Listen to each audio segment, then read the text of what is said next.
Chapter 691. Noble House Tower, Room 301. Dake completed the final experiment on Bliss Black Moon, and confirmed that Duolong Messiah had indeed evolved into a 6-star Duolong Chi under the effect of Bliss Black Moon. Card name, Duolong Chi. Type, Elf card. Level, 4all. Race, Dragon. Attribute, Dragon/Spectre.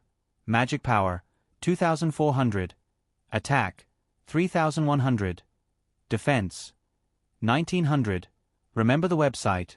Vipkanchu. 6 ultimate skills: Dragon's Wave, Hidden Attack, Guard, Chain Attack. Compared to the 5-star Duolong Chi, the 6-star Duolong Chi only had a greater increase in its 3 attributes. Among them, its attack was the most prominent, and its defense was the weakest. The 4 ultimate skills did not change at all. However, these 4 ultimate skills were already very much in line with what he wanted, so Dake was quite satisfied. In addition, Bliss Black Moon's effect on the 3-star fantasy beast, ever-changing monster, was almost the same as Bliss 3. It could only upgrade it to 6-star. In addition, Moon God Soul Ice Great Sin Armament form did not receive any bonus from Bliss Black Moon. Bliss Longing, Great Sin Armament. S effect was very constant, but it was more suitable for large-scale battles. It could nullify almost all the opponent's weapons and disintegrate their armors. The effect was very terrifying in war. That night, Dake slowed down to give his brain and body time to relax, and spent a pleasant night with the magic elves. When the sun rose as usual on Saturday, he packed up and went straight to the teacher's dormitory. In the past, he would summon Death Coffin after waking up and let it go to the teacher's dormitory by itself. Today was a little different. As it was just past 6 o'clock, the temperature outside was extremely low, and frost had already appeared on the corners of the castle. Only the garden that was always open all year round still showed its beauty in the cold wind. The faint fragrance of healing flower floated in the air, and it made people feel a little refreshed. Dake walked into the classroom dormitory, and it didn't take long for him to arrive in front of the dormitory that Claire left behind. He then reached out and knocked on the door. Knock, knock, knock. The door was soundproof, and the sound inside could not be heard. But after only half a minute, someone opened the door from the inside. When Eve, who was ready to go, saw the young master at the door, she couldn't help but reveal a sweet smile. "Young master, why are you so early today? The experiment is over. Do you want to take a look?" "No need." Eve quickly shook her head. The sales of the simulated dual disc and cards were secondary. She had to go back to the shop and sell all of the young master's flower cards. Dake smiled and said, "I'll let you know when the time comes." "Yes." Eve nodded vigorously and asked, "Young master, have you eaten?" "Not yet," Dake said. "I thought you guys probably haven't eaten yet, so I thought we'd eat together." Eve hurriedly said, "I'll go and wake Nai up now." Nai and Chao Chen had specially taken a nap for today's experiment. But because they had slept during the day, they slept a little later. Dake walked to the sofa and sat down casually. He thought he would have to wait a little longer, but unexpectedly, Nai and Chao Chen were ready in less than 10 minutes. Looking at their bright eyes and white teeth, Dake thought that they were also fast girls, so he asked, "Have you had any adverse reactions recently?" Nai shook her head and said regretfully, "Surprisingly, there weren't any." In the past week, she had felt that the death coffin was the nemesis of the fire of the underworld. The fire of the underworld, which was difficult to tame, was like pure food in front of the death coffin. It didn't even seem to have the will to resist. As a result, she didn't have the chance to find trouble with young master for the entire week. Nai was furious. Chao Chen agreed. "It felt good. To be honest, I slept quite well in there." Dake nodded and said, "Shall we go and have breakfast first?" The cafeteria was very quiet at 6 a.m. There were only a few professors and students who had woken up early. The 4 of them sat around a table and ate while chatting in low voices. The atmosphere was harmonious. When it was time to leave after breakfast, Chao Chen and Nai looked a little reluctant to leave. If everything went well, today would be the last day of the experiment. They might be able to stay for another day tomorrow, but they would have to leave the school afterward. Although life in the Shang Malian Academy was a little boring to the students, it was very refreshing and comfortable to them, who had never experienced the academy before. Between the two of them, Qiao Qian abided by the rules and only moved around the castle. However, Nai had secretly gone to the underground city and the dense forest, and she had a very good experience. Unfortunately, these days were about to end. With a sense of regret, the two of them followed young master back to the teacher's dormitory. Let's begin. Dake clapped his hands and summoned the death coffin using the old method. Dace. Upon seeing Nai and Qiao Qian, the death coffin revealed an excited expression. In its eyes, Nai and Qiao Qian were like free meal tickets, and they were meal tickets from high-end hotels. It would never get tired of eating the special dish that they provided, fire of the underworld. But this meal ticket was about to be used up. At the thought of this, the death coffin was a little sad. But it pursued, carpe diem, and it soon became happy again. Who's going first? Dake looked at the two female servants and asked. Nai and Qiao Qian looked at each other. This time, Nai raised her hand and said, I'll go first. Qiao Qian didn't object. After all, Nai was indeed more sensitive than her, and her senses were much stronger. Then we'll start with Nai. Dake nodded and said to the death coffin, Don't rush for quick success. You have to be serious today. I don't want to see any accidents happen. He was rarely so serious, so it was a little scary when he suddenly became serious. The death god coffin immediately stopped laughing and became serious. Then, it lay down obediently in the middle of the room and pressed its 4 hands on its stomach like a young girl. Yup, it pressed its hands on the coffin lid. Move your hands away. Dake was speechless. Nai, who was standing at the side, couldn't help but laugh. The atmosphere became more relaxed. After the death coffin opened its coffin lid, Nai took off her shoes and socks, stepped into the coffin, and lay down without any awkwardness. Her body didn't undulate, and she didn't sway after lying down. Dake squatted down and asked again, Are you ready? Nai blinked and said to young master's face, I'm ready. Then, the shadow descended, and Dake slowly closed the death coffin's lid. As the coffin lid closed, the last bit of light was swallowed, and the surroundings quieted down instantly. Nai's eyes were still open, but there wasn't any fear in them. Like Qiao Qian, there was only a very weak fire of the underworld left in her body. But this fire of the underworld was the root that was connected to the soul, and it was the core that the fire of the underworld was attached to. All magic, memories, and matter were transferred to the body through the fire of the underworld. And the roots of the fire of the underworld would enter from this point, spreading throughout the soul and body. If one failed in the dual ritual, these roots would remove all the power and related memories that the fire of the underworld had given to the body, leaving nothing behind. Now, what needed to be seen was whether the death coffin would suck all the roots into its mouth like it was sucking noodles, leaving the soup behind. Or would it suck only a part of the fire of the underworld into its mouth, leaving the roots and soup behind? Or would it drink all the soup in one gulp? These 3 possibilities determined the ultimate use of the coffin of the Reaper. Yup. A familiar feeling quickly came over her. After watching for 3 to 4 minutes, Nai finally closed her eyes.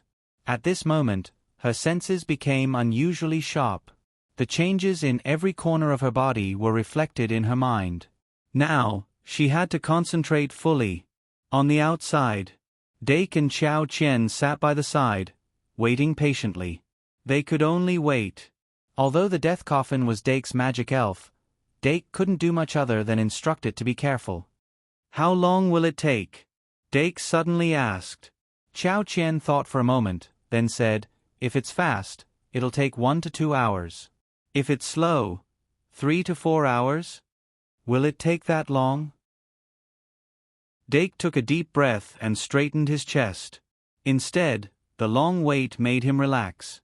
In fact, he wasn't used to other people taking risks for his experiments. What, did you say, the little devil? Then it couldn't be anyone else. Of course, the little devil was a familiar. Like the magic elf, it couldn't be destroyed easily and was more resistant than the magic elf. This was the main reason why Dake loved it. To ease his nervousness, Dake casually picked up a book on the table. But when Qiao Qian saw him reach out to pick up the book, she suddenly looked nervous, and her body clearly stiffened. Dake caught a glimpse of it from the corner of his eye and calmly put the book back on the table. Then, he suddenly picked it up and quickly flipped it open. Ugh! Qiao Qian suddenly let out a whimper. Dake asked curiously, "What's wrong?" "No, nothing." Qiao Qian looked away and said, "Oh." Dake nodded slightly and looked down at the book that had already been flipped open. It was a notebook. Dake saw her reaction. He originally thought that it was some private diary that recorded some embarrassing things, but it wasn't. 12 Heroes? A novel? Dake's interest was slightly piqued as he continued to flip through it. This was a small handwritten book.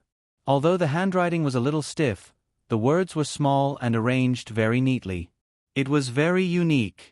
But to be honest, he didn't like to read novels with this kind of title. If it wasn't handwritten, he probably wouldn't have flipped it open after seeing the name. He just didn't know who wrote this novel in this room. Since he was bored, he just started reading. After a cup of tea's time, Dake had a general idea of the novel's theme. The novel's narrative was a little immature, but it was obvious that there was passion in it. That was something that many commercial writers didn't have. Qiao Qian. Oh no, it was the novel's author who narrated a war epic in this novel. The main character of the novel, which was the book's title, 12 Heroes, was obviously a second creation based on real-life heroes. Dake almost immediately recognized that the female lead was Yvette Saint Dimming, the current Valkyrie. Among the other 11 heroes, there was a beast tamer who looked exactly like Claire Kate. In addition, there was a lion beast-man warrior who should be the city lord of Montefiore. In short, these heroes were all very unique in their forms. Unfortunately, this was actually a heroic novel with a group theme. This type of novel was very difficult to create, and the author's writing style couldn't support it at all. Therefore, the content of 12 Heroes was a little messy. If one wanted to taste it, they needed to have the ability to pick up the sugar cubes from the spicy hot pot. Fortunately, the characters in 12 Heroes were well created, and it was based on familiar faces. Dake immersed himself in it and read it with relish. Just like that, he spent nearly 2 hours looking at it. Nai still hadn't broken out of the coffin. "I'm done reading." Dake closed the book, looking slightly regretful. Then, he picked up the hot tea beside him and took a sip. While he was reading, Qiao Qian, who had been sneaking glances at him, hurriedly asked, "How was it? Was it good?" "Yeah, it was all right," Dake commented. She was a new author, so he had to give her some encouragement. Although the theme of this book was old-fashioned, it was still a serious storytelling. At least it could support him to finish reading. After hearing that, Qiao Qian secretly heaved a sigh of relief. Then, she asked nervously, "What do you think?" "Oh, I've read this book too. We can share our thoughts." Pfft. Dake hurriedly covered his mouth. As usual, Qiao Qian didn't know how to lie. However, he still answered Qiao Qian's question seriously. "The characters are well created, but the plot seems a little messy. You should remove some of the minor details and decide on a main character in advance. Then, you can create a novel around this main character." Is that so?" Qiao Qian said instinctively. "I showed it to Nai. She always said that my novels don't have spirituality, and the characters are soulless. They don't have anything of their own." "Ah, this was written by Nai." Dake was amused. But in the next moment, the interior of the death coffin suddenly emitted a strange aura. He focused his attention and looked up. He saw that the death coffin was emitting an illusory gray flame. The flame that resembled the fire of the underworld kept emitting, and it seemed to be burning more and more intensely. The aura of the underworld quietly leaked out. However, other than the gray flame, the death coffin was still very calm. It lay flat on the ground, motionless. Nai, who was inside, didn't make any moves to knock on the coffin lid. But as a sorcerer, Dake could still feel the magic power of the death coffin rapidly depleting. It's the critical moment. Dake hurriedly took out the magic card from the death coffin.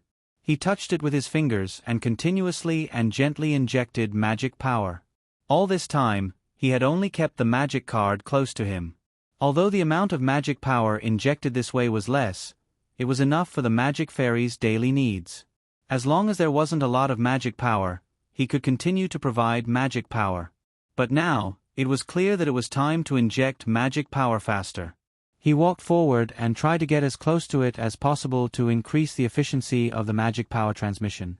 Qiao Qian walked over as well, looking at the death coffin with a tense expression. About 2 minutes later, the death god coffin suddenly moved. The illusory flame on its body rose with the wind and actually shot to the top of the sky in an instant, swaying wildly. The flame had no temperature and couldn't be ignited, but its appearance made people nervous. Dake and Qiao Qian both held their breaths and stared, motionless. The room was eerily quiet. But 2 minutes later, a loud sound suddenly came from within the death coffin. Then, the lid of the coffin was violently hammered open. Nai, who was lying inside, sat up straight as if she was a corpse that had just come back to life. She stared straight ahead. Dake hurriedly leaned over and asked, "How is it?" Hearing his voice, Nai turned her head, almost out of reflex. Then, Dake saw something familiar in her eyes. Instantly, Dake understood Nai's current state. He quickly leaned back, trying to distance himself from Nai. But Nai was one of the best battle maids in the Scorpio Palace. There was no way she could be surpassed by someone like him, who had only trained for a summer vacation. Dake only saw a blur before his eyes. Nai, who had finally revealed her true abilities in front of him, pounced on him ferociously. Just a moment ago, Nai was still sitting upright in the coffin. The next moment, Nai was already sitting on young master's body. Dake suddenly got up. She hung onto him like a koala bear, her entire body emitting an extremely high temperature. On one hand, Dake couldn't break free. On the other hand, he was also afraid of hurting her. Thus, he only opened his arms and allowed her to squeeze into his embrace. "What's going on?" he asked worriedly. Darth, the death coffin slowly closed its lid. Then, it stood up shakily, looking drunk. Its pink body glowed faintly, emitting the aura of bliss. It was Bliss's magical elf, so it wasn't strange for it to emit the aura of bliss. But Nai's body was emitting the same aura. But the death coffin was just a baby that had just been born and hadn't received any education. How could it answer such a difficult question? On the other hand, Qiao Qian, who was standing beside Dake, stuttered after seeing this situation. Maybe, it's because the accumulated desire has exploded? What desire? Dake asked with furrowed brows. In just a short while, Nai had already climbed from his waist to his chest and rubbed her nose against his neck. He could almost feel the Bliss +1's notification floating in from the edge of his vision. Qiao Qian gritted her teeth and quickly said, "Didn't we talk about this before?" The reason why we weren't affected by Underworld Fire's impulse to challenge is because head maid Janice of the Palace of Pisces used her ability to transfer the impulse to challenge to the most basic human impulse to reproduce. And the impulse to reproduce can be vented in one's own way. Although she tried to be as formal as possible, Dake immediately understood what she was trying to say. Of course, he already knew some things from Eve before. Janice of the Palace of Pisces used this method to help the combat maid suppress the impulse to challenge, but this method should have its own drawbacks. While head maid Janice was doing this, she should have also done something similar to lighten the impulse to reproduce so that it wouldn't be as uncontrollable as the impulse to challenge. But it was still necessary to vent it properly. Perhaps she had a better way to help the combat maids to vent the impulse to reproduce. But since Nai and Qiao Qian came to the Shang Malian Academy, they naturally couldn't get her help. And if the two of them couldn't vent it completely for some reason, the remnant impulse to reproduce could continue to accumulate. In addition, the death coffin was the incarnation of bliss. In the end, head maid Janice's ability was very likely related to a bliss. Now that the death god's coffin had uprooted the fire of the underworld from Nainai's body, it was equivalent to pulling out a plug on one side. The urge to reproduce that had formed a balance with the urge to challenge also leaked out. In addition to the death coffin's own factors and the possible chemical reaction between it and had made Janice's ability, it led to the current situation. In short, Nainai was now no different from a magic elf whose intelligence had been activated by the bliss card. And to deal with a magic elf in this situation, Dake was a professional. T. Nainai wasn't a magic elf. Seeing that Nainai had already rubbed her pink lips against his face, he hurriedly grabbed her armpits and tried to push her away like he was trying to catch a cat. But although Nainai's body was petite, her well-trained physical strength wasn't something that a trainee like him who had been training for 3 months could compare to. Thus, under his efforts, Nainai didn't move at all. On the contrary, probably because of his reaction, Nainai became even more excited, and her arms that were hugging him became even more energetic. Dake's cheeks were slightly red, and he glanced at Xiao Qian who was standing at the side, feeling helpless. He couldn't help but sigh that this child was really too innocent. She wasn't of any help at all. Originally, with Xiao Qian's strength, it should have been more than enough to pull Nainai away. But now, it seemed that she couldn't count on her at all. There's no other way, I can only rely on myself. Dake only thought for a moment before letting go of Nainai's hand. Then, he reached down and took out a magic card from his card bag. He held Nainai in his arms and aimed the magic card at the back of Nainai's head. In the name of Dake Dim-eng, magic summoning, Pride Eye. Golden light shone. Nainai's movements suddenly stopped. To deal with abilities related to a bliss, he naturally had to use Pride. But Dake had never used the Great Sin card on humans before, so he wasn't sure what kind of negative effects it would have on humans. Thus, he deliberately chose the lowest level, Pride Eye. Fortunately, the effects of Pride Eye were sufficiently obvious. Under the radiance of Pride Eye, Nainai gradually regained her clarity of mind. Then she raised her eyebrows, and there was a hint of coldness and arrogance. Just when Dake thought that Nainai, who had become arrogant, would climb down from his body, he suddenly realized that although Nainai had raised her head and separated their chests, her limbs were still tightly wrapped around him like an octopus, and she didn't seem to have any intention of letting go. Dake met her gaze and saw that she didn't move at all, not even blinking her eyes. It was as if she was playing a game of 1, 2, 3. The atmosphere instantly became awkward. It was really awkward. Can you take the initiative to get down? He couldn't say such words out loud, especially when there was someone else beside him. But after this stalemate lasted for half a minute, someone finally broke the awkwardness. To be specific, a coffin broke the awkwardness. The death coffin finally recovered from its drunken state. Then, raising its eyebrows, it forcefully stretched out its dark blue shadowy hands and grabbed Nainai's 4 limbs. Yes, the death coffin had 4 hands, 1 for each hand. Although the death coffin's attack power was only 1,200 points, Dake's eyes lit up when he saw it make a move. He was so anxious that he actually used his sure kill skill, Mummy. In an instant, powerful magic surged out and condensed into a snow-white bandage under the effect of the sure kill skill. The bandage wrapped around Nainai's entire body like a snake, then suddenly tightened, turning her into a mummy almost immediately. Nainai finally couldn't hold it in anymore. She was completely wrapped in bandages, and there were only gaps in her eyes and nostrils. At this moment, no matter what she wanted to do, it was no longer possible. Hence, she fiercely jumped off the ground, turned around, and pounced on the death coffin, which had a smug expression on its face. The magic elf and the human began to fight with each other with a da-da-da sound. Where's the pride that we agreed on? Dake rolled his eyes and moved his free limbs. In the past week, Nainai and Xiao Qian had become very close to the death coffin. It should have succeeded, right? Dake guessed again. From Nainai's expression after she regained her clarity of mind, the removal of the fire of the underworld shouldn't have left any side effects on her body. He wasn't sure about the second goal, but at least the third goal should have been achieved. Nainai's memory wasn't affected, and the power bound to it shouldn't have disappeared either. Then, The only thing left is whether the fire of the underworld has been completely removed? Dake heaved a sigh of relief and walked to the sofa to sit down.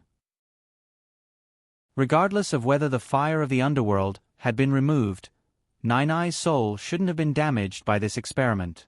Everything was progressing in a good direction. After Nine-Eye and the death coffin ended their fight, Dake called her to him. Then, he patted the seat beside him and said gently, "Come, sit down." Nine-Eye sat down obediently beside him. Her nonchalant expression made it hard for others to associate her with the person who had been controlled by impulse. But whether it was the impulse to reproduce or the influence of pride, they hadn't disappeared yet. She had actually used her extremely high ability to control her emotions to appear like this. After all, she was an assassin. "Nine-Eye, are you all right?" On the other side, Chao Qian, who was sitting upright like a primary school student, immediately asked with concern. "I'm extremely fine. Don't you know who I am?" Nine-Eye turned around and said with her nose raised. Chao Qian heaved a sigh of relief. Dake continued, "Give me a detailed report." Nine-Eye adjusted her expression and said clearly, "The results are unexpectedly good. Apart from the slight pain when I removed it at the end, I didn't feel anything strange throughout the entire process. And from what I can sense, the fire of the underworld in my body should have been completely removed, with not a trace left. How should I put it? That feeling wasn't considered removal. It was as if the fire of the underworld had voluntarily retracted its roots all over my body. And because of that, it didn't cause any damage to my soul. As for the power brought about by the fire of the underworld, I haven't tested it in detail, but it shouldn't be a big problem. If there are no signs of loss, it should be stable. Lastly, there's no problem with my memory.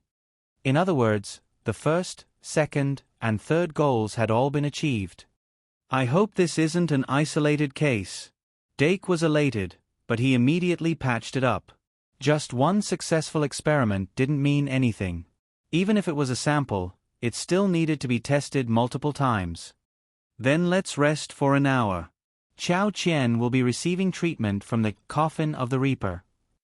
If this wasn't an isolated case, then the coffin of the Reaper could indeed be considered a treatment.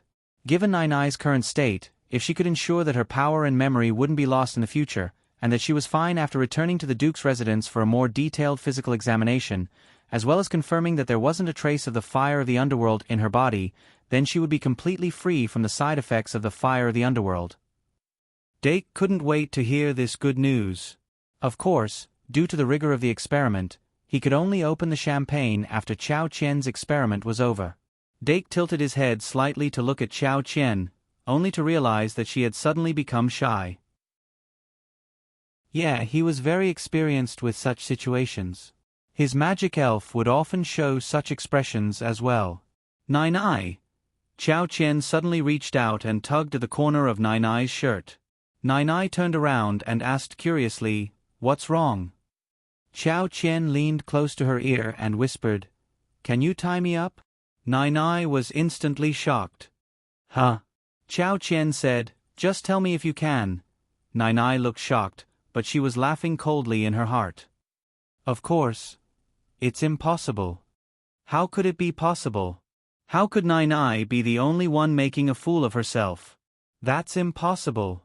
An hour later, Chao Qian entered the coffin of the Reaper, with a serious expression. The second round of the experiment began. Because of Nine-Eye's successful experience, Dake wasn't so worried this time around. He took out a specialized notebook and revised and analyzed the records of the experiment together with Nine-Eye, who had completed the experiment. In the blink of an eye, more than an hour passed. Nine-Eye looked up and saw 12 heroes that Dake had placed aside. She then covered her mouth and laughed. "Young master, have you read it?" "Yeah," Dake responded and continued to study it. Nine-Eye suddenly sighed. "I've read it too. I didn't expect Chao Qian to have some talent in writing novels. She's not like Nine-Eye, who knows nothing except for work. Aren't you very good at acting?" Dake still didn't look up. "That's because of my work needs." Nine-Eye defended herself. Dake smiled and said, "Don't belittle yourselves. All of you are already very capable." These words came from the bottom of his heart. Since he was young, he had always felt that the maids in the residence were very capable. At least, they were more capable than him. Nai smacked her lips and didn't say anything else. The room gradually quietened down. The hands on the clock on the wall turned slowly. Time passed slowly. After only half an hour, there was a strange movement in the death coffin. However, Doc was someone who had experienced this before, so he wasn't too flustered this time. Nai looked at the illusory flames on the death coffin and asked curiously, "Was I like this back then too?" "Yes," Dake replied, then put down his pen and took out Pride Eye from his card bag. He was very clear about Chao Qian's concerns. Although he wasn't sure if she would undergo the same changes as Nai after the experiment, it was better to be prepared. Of course, he didn't forget to conduct magic for the death coffin. A few minutes later, the gray flames on the surface of the death coffin suddenly leaped up. The flames licked the ceiling, burning more and more fiercely. Inside the death god coffin, there was also movement. "Sigh, looks like Chao Qian has also reached that stage," Nai suddenly said. Dake frowned. "Which stage?"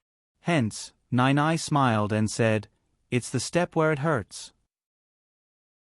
Dake immediately knew that Nai was talking about the moment when the death coffin completely removed the fire of the underworld from her body. But according to what Nai had said earlier, wasn't it just a little painful? Faced with young master's suspicious gaze, Nai innocently blinked her big round eyes and asked curiously, "What's wrong? Did Nai suddenly become prettier?" "No, it's nothing." Dake turned around and observed the changes in the death coffin more seriously. Chao Qian's physique was bigger than Nai's, so she could make the death coffin move with just a simple movement. Because of this, the death coffin shook more violently. And the duration of this movement was much longer than that of Nai's. After waiting for almost 5 minutes, when Dake was so anxious that he almost wanted to lift the coffin lid, the death coffin's lid suddenly opened. Chao Qian, who was lying inside, sat up straight, just like Nai. And the gaze in her eyes was even more intense than Nai's. "In the name of Dake Dimeng, I summon Pride Eye." Without hesitation, Dake activated Pride Eye. Before Chao Qian walked out of the coffin, he made the first move and stuck Pride Eye on Chao Qian's forehead like a talisman. Golden light shone brightly, illuminating Chao Qian's face. Dake exerted a little force and pressed her upper body back into the coffin, as if he was dealing with a zombie. Of course, Chao Qian didn't scream like a zombie. After being pressed down like this, she lay flat, motionless, her peaks overlapping each other. But Dake could see that her chest was still heaving up and down violently, and her fingers were trembling slightly as she gripped the coffin lid tightly. Clearly, she was trying her best to control herself. The urge to procreate clashed with the arrogance in her heart. The intense conflict between the two opposing emotions caused her emotions to be in an extreme whirlpool. And the excruciating pain of having the fire of the underworld completely extracted from her made her mental state unstable. Under these multiple effects, Chao Qian chose to continue lying in the coffin. After a long time, Chao Qian's tensed expression suddenly relaxed, and the light in her eyes gathered and became spirited again. In terms of endurance and mental toughness, Nai had the upper hand. Dake reached out to her and helped her sit up in the coffin. Chao Qian stood up and stepped out of the coffin. She took a deep breath, and her expression was one of extreme relief. Thanks to young master, at least she didn't embarrass herself like Nai. "Looks like it was very successful?" Dake sized her up and asked in a congratulatory tone. Chao Qian nodded slightly and said, "It feels exactly like what Nai said." Dake responded and said, "Since that's the case, sit down and talk about more detailed feelings. Your experience will become the experience of those who come after you. I hope that everyone who comes after you will be as successful as you." Chao Qian revealed a bright smile. "Definitely." Both experiments were very successful. Among them, the death coffin definitely deserved the most credit. But it was also one of the beneficiaries. Before Chao Qian and Nai's experiments began, The Death Coffin's magic power limit had increased from 2,400 points to 2,512 points. Now that it had completely absorbed the underworld fire of the two people, its magic power limit had suddenly increased by more than 500 points. It had now broken through the 3,000 points mark and reached 3,051 points. For a 6-star magic guide elf, this value could only be considered to be slightly above the theoretical peak value. But this was just the beginning. There were still hundreds of combat maids in the Duke's mansion who had the underworld fire. And after the report of this experiment's success was sent out, this number would definitely continue to increase. Even if each combat maid could only provide 200 points of magic power, it was still an increase of 20,000 points. It was just that the Death Coffin's absorption efficiency was a little slow. Who knew if the absorption speed would increase as the magic power continued to increase? Otherwise, based on the calculation of 2 people per week, it would take 50 weeks to absorb 100 people. 50 weeks would mean 350 days, an entire year. Sigh.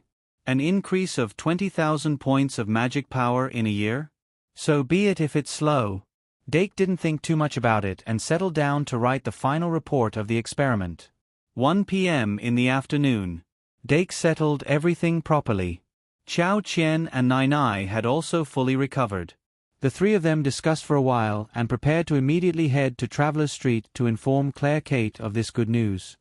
If we inform her now, she might be able to see the new sisters at this time tomorrow. Nai said with a grin and put down the book in her hand. There was a slight reluctance in her eyes. The book in her hand was also borrowed from the library. If the new sisters were to arrive tomorrow, it would be time for her and Chao Qian to leave. These borrowed books would also need to be returned. But she didn't regret it. Everyone had a life that was suitable for them. Just like how Irene still chose to stay by Claire's side when she could exchange places with Eve, while Eve was clearly more willing to stay in the academy. Nai was also very clear that the life that was suitable for her wasn't here. On the contrary, after interacting with Chao Qian for these few days, she felt that Chao Qian wasn't someone who was suitable for battle, even though her combat power was at the top of the Leo battle maids. If it was possible, Chao Qian was the one who was suitable to stay in the academy. Nai's eyes shifted slightly. She saw young master stand up and say, "Before going to the shop, let's go to the canteen to find something to eat." "What do you all like to eat? I can ask the halfling auntie to try cooking it." Nai said in a high-spirited tone, "I want to eat that ice cake." "Who eats dessert for lunch?" Chao Qian said. "Also, the cake won't be ready so quickly. Let's just eat something casual." Nai laughed and said, "I'm joking. Let's just order some pasta." As they chatted and laughed, the three of them left the teacher's dormitory with the notes. After having lunch in the canteen, they headed to Traveler's Street and arrived at the branch of the Citizen Dueling Club. On Saturday afternoon, the shop's business was still booming. Eve was looking after the shop alone, and she was clearly overwhelmed. Once she saw Nai and Chao Qian, she immediately called for their help. Dake, on the other hand, went behind the counter and was in charge of the cashier. After a while, they gathered behind the counter again. Only then did Eve have the time to ask with concern, "Did the experiment go smoothly?" Nai immediately answered, "Look at me. Does it look like it went smoothly or not?" Eve couldn't help but reveal a cheerful smile. "Then it must have gone smoothly." Nai then giggled and said, "So let's quickly pass on this good news back." "Okay." Eve nodded, then closed her eyes and massaged her temples. But just as she was about to cast the telepathy spell, she suddenly asked, "Did all 3 targets succeed?" Dake smiled. "It's considered a success for the time being. But we still need to go back to the Duke's residence for a more detailed examination. Anyway, the Death Coffin can no longer detect any trace of the fire of the underworld from their bodies. And according to Nai, her soul isn't damaged at all. Then that should be it." Eve closed her eyes and cast the telepathy spell again. Only a minute later, she opened her eyes again and said, "It's done." What a convenient skill. Dake sighed and said, "What did the other side say?" Eve said, "Irene is by Miss Claire Kate's side. She said that she will immediately pass on the news to the Duke. Then, she should send new maids over. Well, since Nai and Josie need to undergo a more detailed examination, let's wait for them to arrive before going back. Dake asked, when? Eve raised a finger and smiled. If everything goes well, it should be tomorrow night. After all, Dake wasn't a man who would leave after finishing his work. He worked as the cashier in the shop for the entire afternoon, then brought the 3 maids to the Waltz restaurant for dinner. He bought gifts for Nai and Josie as thanks before returning to the dormitory. Tomorrow night, he was going to have a meal with Nai, Josie, and Eve after the newcomers arrived. Then, he would contact the Duke's residence through projection. After all, it was the end of the month and the beginning of the month. It was time to report to his mother that he was safe. At the same time, he could also take this opportunity to relax and strike a balance between work and rest. That night, he casually told Aurora about his plan for tomorrow night and decided to bring her along. Aurora was delighted and suggested that they could have a meal together in the teacher's dormitory tomorrow night. She could cook. However, Dake tactfully rejected her suggestion because it would take too much time. Today was still the last day of November. Tomorrow would be December, which was also the last month of the semester. Following that would be the assignment of a big project. When that time came, everyone would be busy. Dake suggested that Aurora spend more time on her studies in December. At least from tomorrow until Christmas, she wouldn't have to cook supper anymore. The time needed to cook supper seemed limited, but in reality, the time spent thinking about what supper to cook that night was sometimes more than the actual time needed to cook supper. Even if Aurora was willing, Dake didn't feel that he could continue to take up her time. At least in the last month of the semester, he hoped that Aurora could put all her energy into her studies. Under his strong persuasion, Aurora finally gave in and nodded in agreement. It was as if Doc had won a duel to his heart's content. He revealed a comfortable smile. After sending Aurora off, he took a shower and practiced the underworld spiritual art. Then, he waited until the clock was about to strike 12 before opening the system list. System, expand the indicators. He muttered to himself. Then, a list appeared in his vision. Pride, 92-94, Envy, 43-42, Rage, 91-89, Sloth, 60-59, Greed, 94-91, Gluttony, 90-93, Bliss, 98-93. Compared to the numbers at the end of October, there wasn't much change overall. In the entire month of November, he drew a total of 10 Greed and 10 Bliss. The 10 Greed were all stored and the 10 Bliss were all used up. After the drawing, Greed was controlled very well, only exceeding the standard of 90 by 1 point. Bliss, on the other hand, exceeded the standard by a little bit. Other than that, Pride only increased by 2 points. It could be said that he was very approachable. Envy, Rage, and Sloth didn't increase, but decreased instead. Lastly, Gluttony. But, the growth of Gluttony was completely under control. As long as it increased by 1 point, he would be able to obtain 4 points of Gluttony through 2 draws. After that, he could use 3 points of Gluttony to create Gluttony 2, and use it as a starting point to research Gluttony. Dake narrowed his eyes and thought for a while before closing the list and calculating the remaining great sins. Pride, 4 Rage, 1 Greed, 20 Bliss. 0 among them, Greed was already at 20 points. He only needed 10 more points to create Gluttony. It was very easy to increase Greed, second only to Bliss, in terms of difficulty. Therefore, if Dake wanted to, he could have accumulated 30 points of Greed by the beginning of December. However, he was a little hesitant. Now, he already had 2 half-completed Great Sins, and enough Moon God's version of Bliss to create a new Bliss, Moon. Compared to Bliss, Moon, Gluttony was also a half-completed product, but it didn't have any advantages.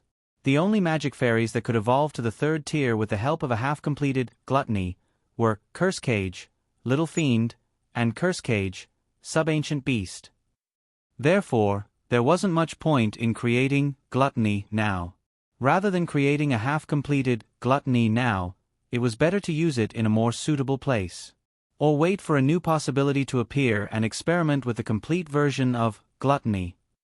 This consideration didn't seem to be wrong at the moment. Pride and gluttony will each consume 2 draws. Whether or not fury will be absorbed is still under consideration. But if I want to create Violent Carp Dragon, I'll need at least 7 points of fury, which is 4 draws. I've used up 8 draws, and the remaining 2 draws will be used on greed and bliss, which are above the standard. The 10 draws in December will all be used up. Looks like I don't have much left. Dake pondered for a while and thought of something else. Right, the rabbit grass from Cat Grass Flower and Wood Shop should be arriving soon. I'll need to use bliss to try creating Moon God Beast. There's also the Sun Crown Beast. Ever since I switched to Lion Beast last year, I haven't started it again. Maybe after I create Moon God Beast, I should put it on the agenda again. Autumn left and winter came. On the morning of the first day of December, the sky was still clear, but it was drizzling, and the air was a little damp. Dake sat in front of his desk, enjoying the leisure time that he hadn't had in a long time. The little devil beast flew back from under the eaves, and in its paws was a vegetable basket covered by a towel. On one end of the basket, there were 2 rolls of newspapers. Dake took out the newspapers one by one, and then opened the white towel. The hot steam quickly came out, and it made him hungry. "There's hot cocoa for breakfast today." The little devil beast smiled proudly, and rainwater dripped from its paws. Dake smiled as he picked it up and put it in his arms. He then used a dry towel to help it dry the rainwater that it accidentally got on. After that, he opened the Great Sage Daily and started to read casually. Recently, the Great Sage Daily's content was very simple, and there was nothing interesting to read. He wondered if there would be more interesting topics in the newspaper after Christmas. On the other hand, the Clown Daily that he ordered always had some tricks up its sleeves. However, because there wasn't anything substantial, the fancy stuff was very vague.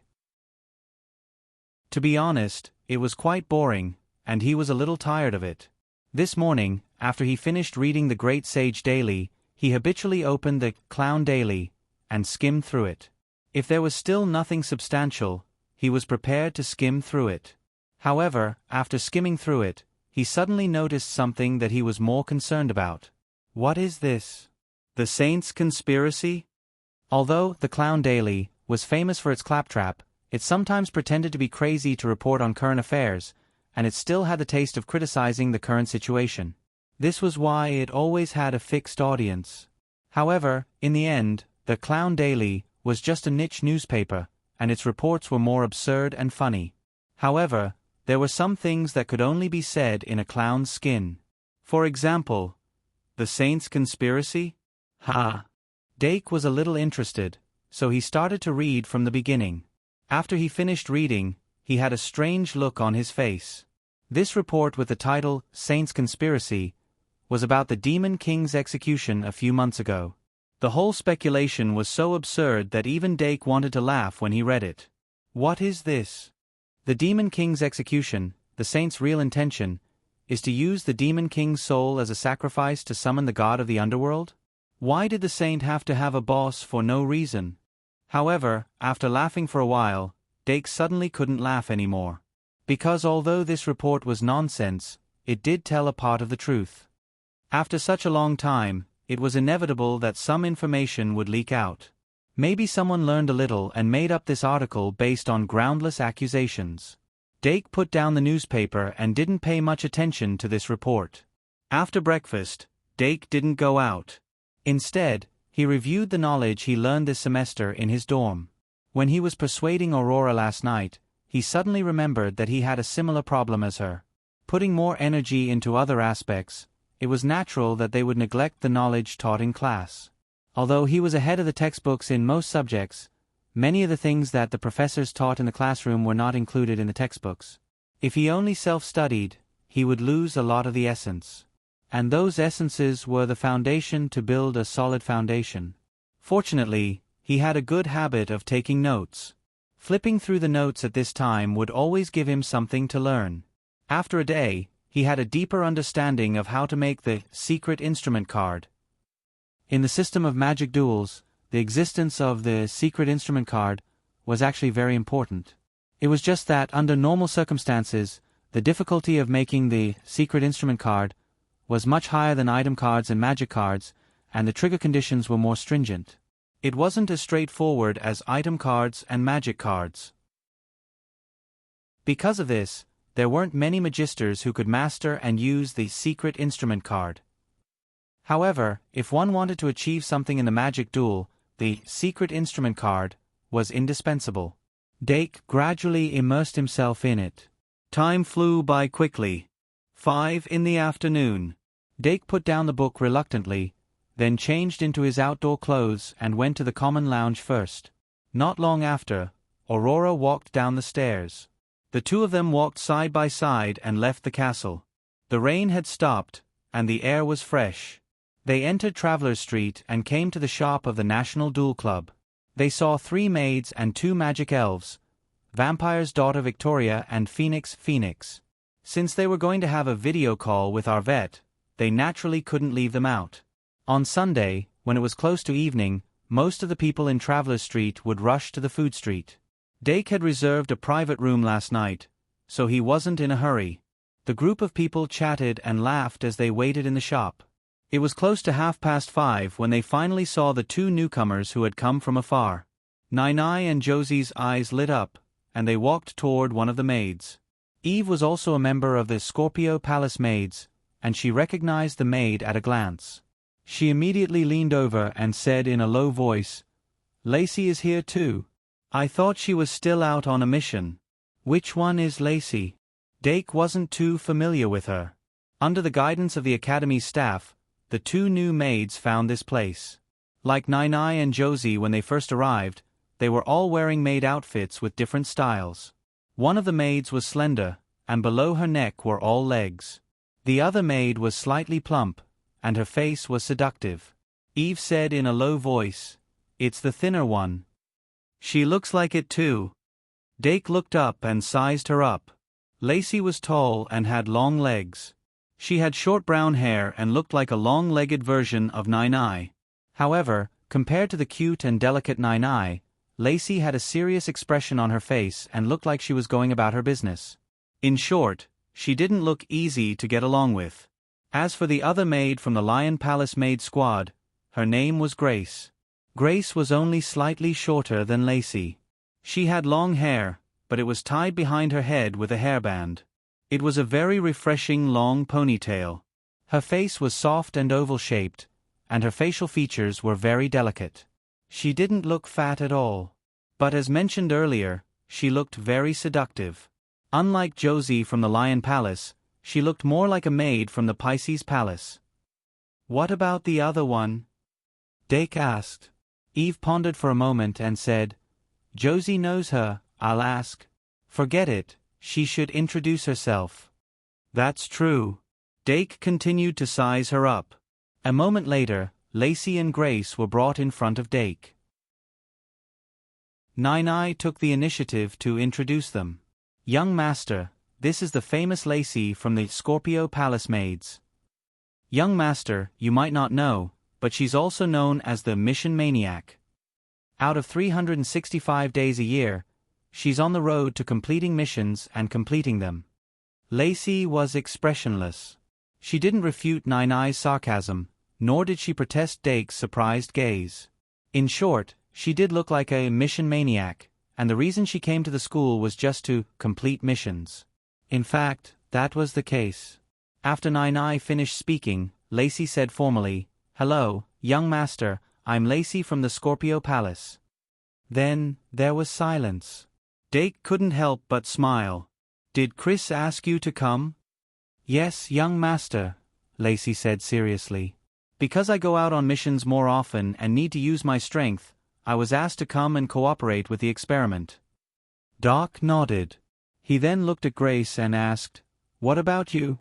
Grace smiled charmingly and said softly, "Young master, you can call me Grace from the Lion Palace." I'm here for treatment. Head maid Janice's ability will have a certain degree of side effects on my body. If possible, I want to remove the underworld fire from my body as soon as possible. Treatment. Dake pondered.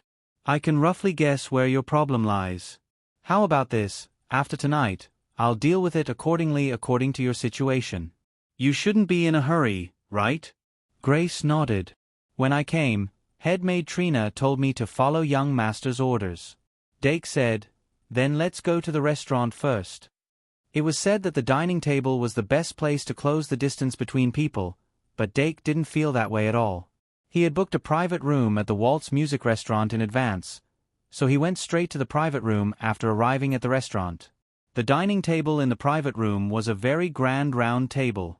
Dake sat down at the main seat, and Victoria immediately stuck to his right.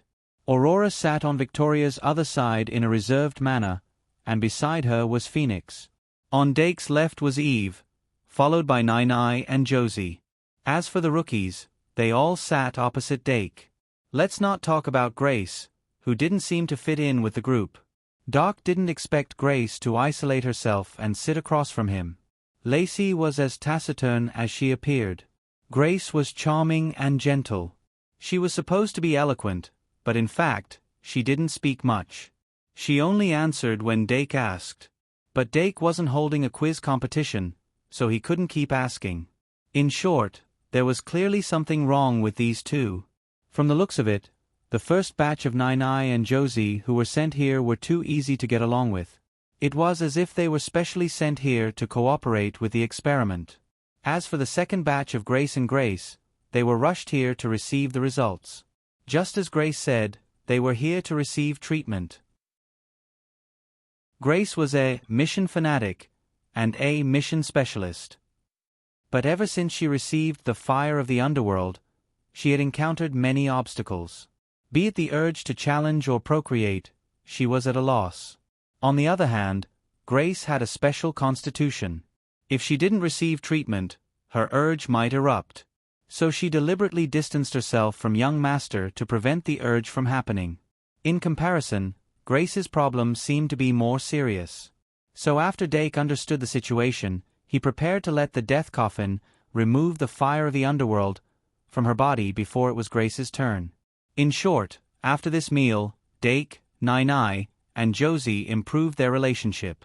After the meal, they returned to the restaurant, but they didn't open the door for business.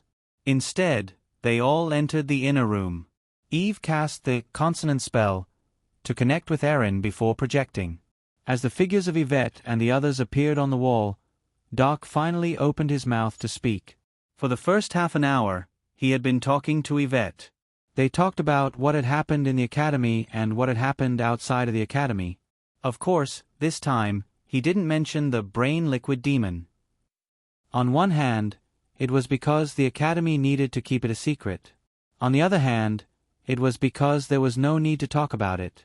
If he said it, it would only increase her worries. After the conversation between the mother and son ended, it was finally Nai and Josie's turn to report. Scorpio, Chris and Lion, Katrina were both present. Nai and Josie recounted most of their encounters in the academy. But for the time being, they didn't mention the investigation. Instead, they focused on the details of the experiment. After the two of them finished speaking, everyone in the Duke's mansion finally had a detailed understanding of how Dake removed the fire of the underworld. At the end, when they mentioned the return date, Nai suddenly suggested, "Don't you think the academy needs a guide?" Her immediate superior, Chris, said nothing. However, Yvette asked with interest, "What kind of guide?" Nai said methodically, "Using the coffin of the Reaper to remove the fire of the underworld doesn't require young master to personally participate. But us maids coming and going will consume young master's energy. I personally think that this will waste young master's time and negatively affect young master's studies. We have to avoid this." Yvette was very satisfied with her point of view, and she nodded repeatedly. A trace of pride appeared in Nai's eyes, and she continued, "In summary, I think we need to set up a fixed guide in the academy. She will be responsible for guiding the maids who come and go. If we can form a fixed route, young master won't even need to personally appear. As long as we follow the fixed route, we can help the maids remove the fire of the underworld. This way, not only can we save young master's time, but we can also increase efficiency. We can kill 2 birds with 1 stone. That's true, Yvette praised. Then, do you want to be this guide? In Yvette's opinion, although Nai was a little scheming, if she was loyal enough, being scheming would be a plus point. Since Nai suggested setting up a guide, she probably wanted to stay in the academy. As for the reason, Yvette felt that there was no need to guess. But she quickly realized that she had miscalculated. Nai actually shook her head and said, "The work of a guide is a little boring. It's better to choose someone who can endure loneliness." In her free time, the guide can also work as a shop assistant. With 2 people, we won't need to find students to temporarily do the work or get new people to do it. Nai didn't specifically mention who should be replaced. However, this was actually a choice between 2 options. Now, the only person who was familiar with the steps of the experiment and could take on the role of guide was Josie, who was from the same batch. If the Duke accepted her proposal, then Josie would be able to stay. Then let Josie try? Yvette looked at Josie with a questioning gaze. Josie didn't say or do anything, and just like that, she became a candidate for the guide. She widened her eyes and looked at Nai with a puzzled expression.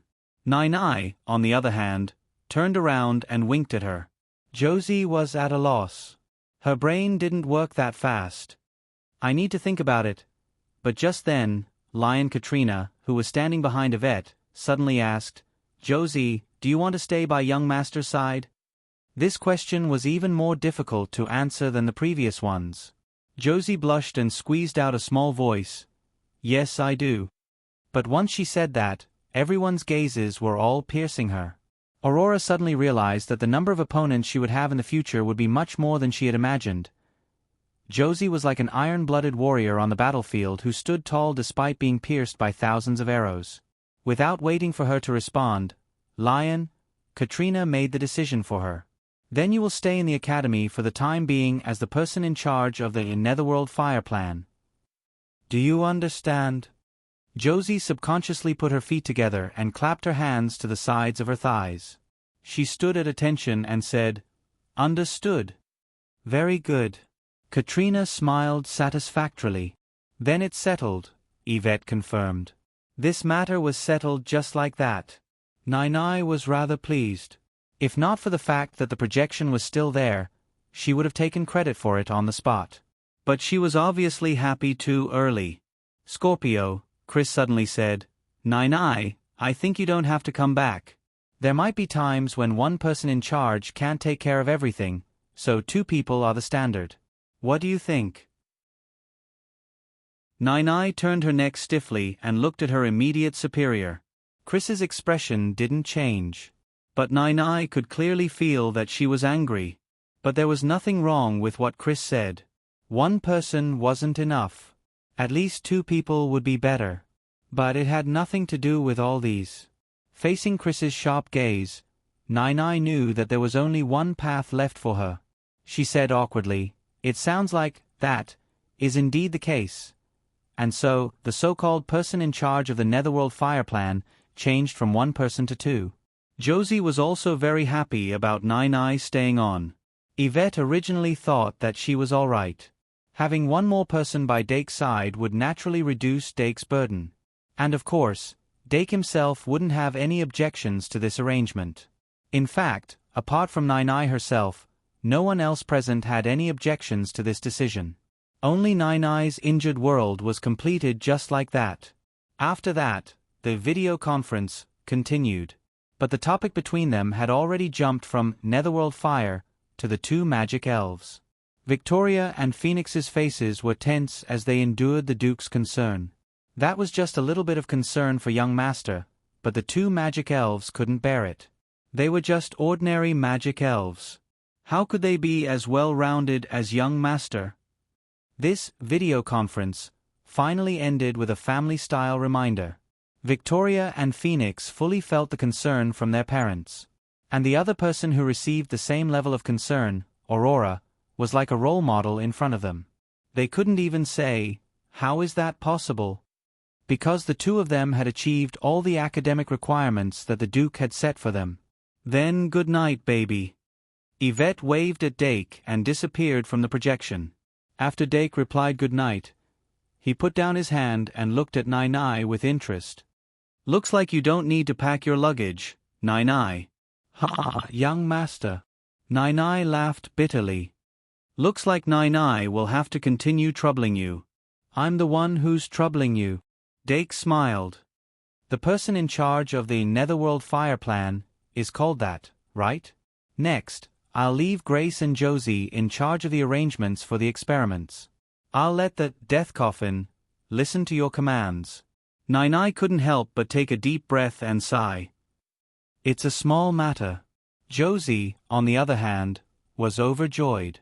As for Grace and Grace, they didn't have any objections to this arrangement.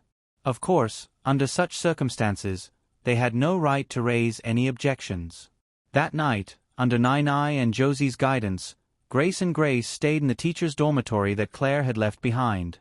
Fortunately, the teacher's dormitory in Shangmalian Academy was spacious enough. Even if there were 2 more people staying in it, it wouldn't be crowded. And Dake also lent the death coffin to let Grace and Grace experience the feeling of sleeping in a coffin. After confirming that the two of them didn't reject it, Dake arranged for Grace to complete the experiment first, while Grace stayed behind. In this way, he would only need 3 days to complete Grace's treatment. Then, Nai and Josie could arrange for her to leave the academy and get a new person to replace her. In short, with these 2 maids in charge, Dake could indeed save a lot of trouble. And he didn't have to deal with new maids every week, which greatly reduced his mental and physical exhaustion. Grace and Grace, who came today, were very worrisome. Who knew what kind of troublemakers would be sent the next week? The maids in the Duke's mansion weren't puppets that had their own thoughts removed. They had their own personalities and had relatively free authority. Perhaps Nai and Josie were really 1 in 100 people that were easy to get along with. And no matter what, the Netherworld Fire Plan would officially begin today. It could be foreseen that under the dual effects of the Netherworld Fire and the Death Coffin, the Duke's mansion would be able to create batches of strong people that were proficient in both magic and martial arts. What Dake needed to do after this was to lend the Death Coffin and use Pride Eye to help them regain their consciousness at the last moment of removing the Netherworld Fire. This was quite easy. 10:30 p.m. After some consideration, Dake first removed 2 points from Pride, causing its storage to go from 4 to 6. The next day, the first class of December began. After 2 classes, Dake was preparing to go to the cafeteria with Deanna and Luo C. Suddenly, his school card vibrated, so he had no choice but to go to the office of the first-year mathematics professor, Lars Murnau. It was nearing the end of the first semester. Although the Shangmalian Academy wouldn't set up an assessment in the first semester, they would usually release a big topic. And as the first-year mathematics teaching assistant, he was going to shine again. 19,000 words, looking for monthly votes. Thank you everyone for your support this year. Although it's a pity that we didn't get first place in the monthly votes in December, the new year has come. We can't be dispirited because of this. On the first day of 2020, looking for the first guaranteed monthly votes and razor blades in 2021. The reward will be recalculated tomorrow. Also, congratulations to the new author for leading all the authors of Hedgehog Cats by a huge margin. He is the first author of Hedgehog Cats in 2021. Now, his recommended work, The Villain Only Wants to Live a Buddhist Life, is currently on a 10% discount. Ors. Thank you readers for your support this year. This year's first place belongs to both you and me. I hope we can continue to do the same in the future. Once again, thank you. Chapter 692. Sit here. Professor Lars patted the seat next to him and told Dake to sit down. Dake closed the office door and walked over with a smile.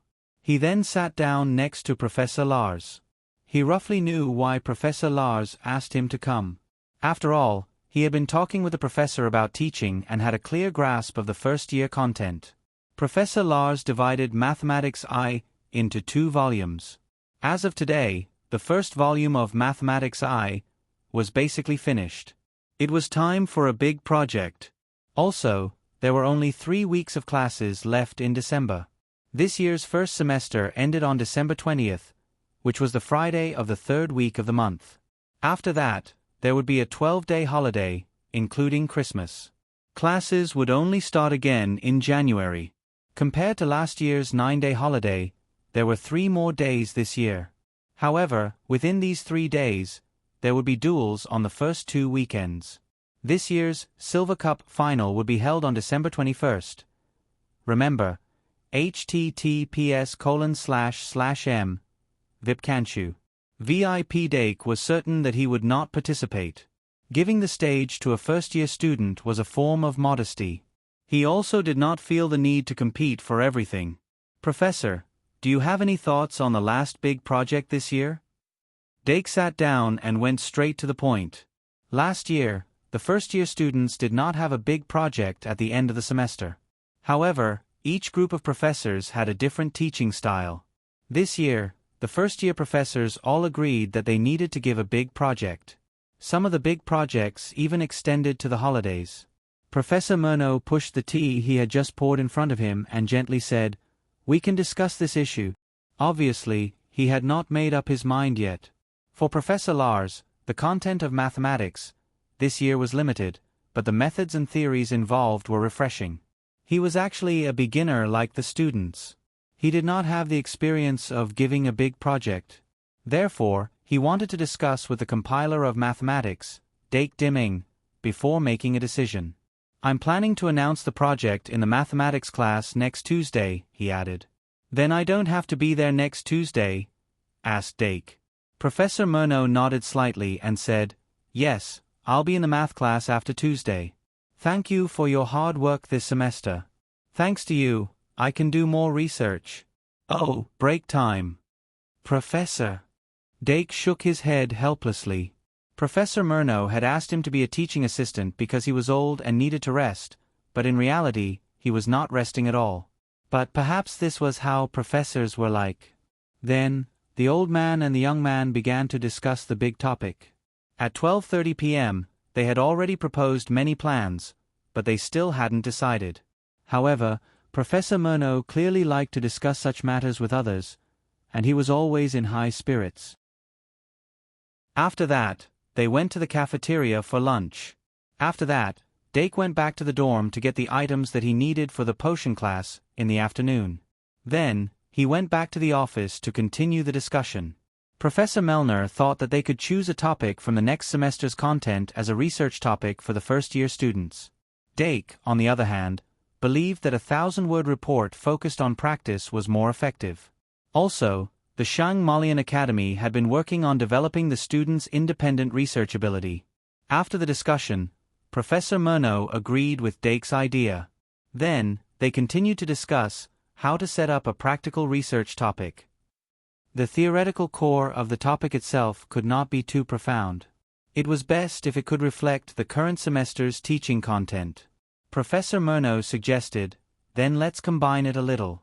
Let the students choose a formula or theorem from the content that has already been taught, verify it with practice, and then write a report?" Dake thought for a bit and suddenly said, "Maybe we can choose from the content that hasn't been taught yet?" The two looked at each other and understood what the other was thinking. Professor Murnau said, "Then let's do the whole book. You can choose from the content that has been taught this semester, or you can choose from the content that hasn't been taught yet. Of course, the latter is more difficult, so naturally, you will get a higher score." Dake, makes sense. Thus, the big topic of the first-grade mathematics class was decided just like that. Then, on Tuesday, during the first mathematics class, Dake announced the assignment for this topic. At the same time, in the second-grade mathematics class, Professor Lili Laplace also announced the same assignment with a smug look on his face. The first and second-grade students almost screamed at the same time. There was no possibility of opportunism in such a highly autonomous task. The worst part was that they could not find an example in the library. They could not even imitate it. Monday, Tuesday, and Wednesday. In these 3 days, 5 of the 8 main courses had assignments for the end of the semester. The second grade students suddenly became busy. It was the same for the other grades.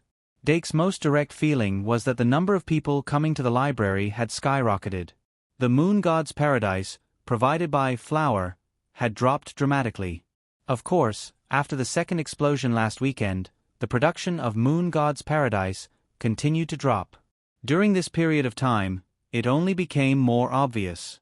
Now, more than half of the 3,000 Flower cards had been sold, and the rest would be sold later. He had basically done his best. However, according to Dake's estimation, there should be a third explosion of Moon God's Paradise production speed. From the end of the semester to Christmas Day, the production speed of Moon God's Paradise would definitely increase. Then, the entire production curve would continue to drop to an extremely low level. However, by that time, he should have harvested enough Moon God's Paradise. In fact, he had already rented a large number of advanced thinking bottles from Professor Ka Zayer and customized a cabinet for them. Now, the advanced thinking bottles that were filled with Moon God's Paradise were neatly stacked in the cabinet. As of 1 p.m. on Wednesday, December 4th, Moon God's soul relied on Flower to absorb a total of 608 Moon God's Paradise. In the previous refining process, he had consumed a total of 167 Moon God's Paradise. The remaining reserve was 441 points. Even if it was converted into Dake's Paradise, it was still nearly 147 points. This was a number that would make one laugh in their dreams. However, Dake was also tied up with homework, so he couldn't find the time to plan and use it. However, compared to the other students, he had one less homework. His mathematics project automatically got full marks. Therefore, by 10 p.m. on Wednesday, he finally finished all the homework assigned for this week.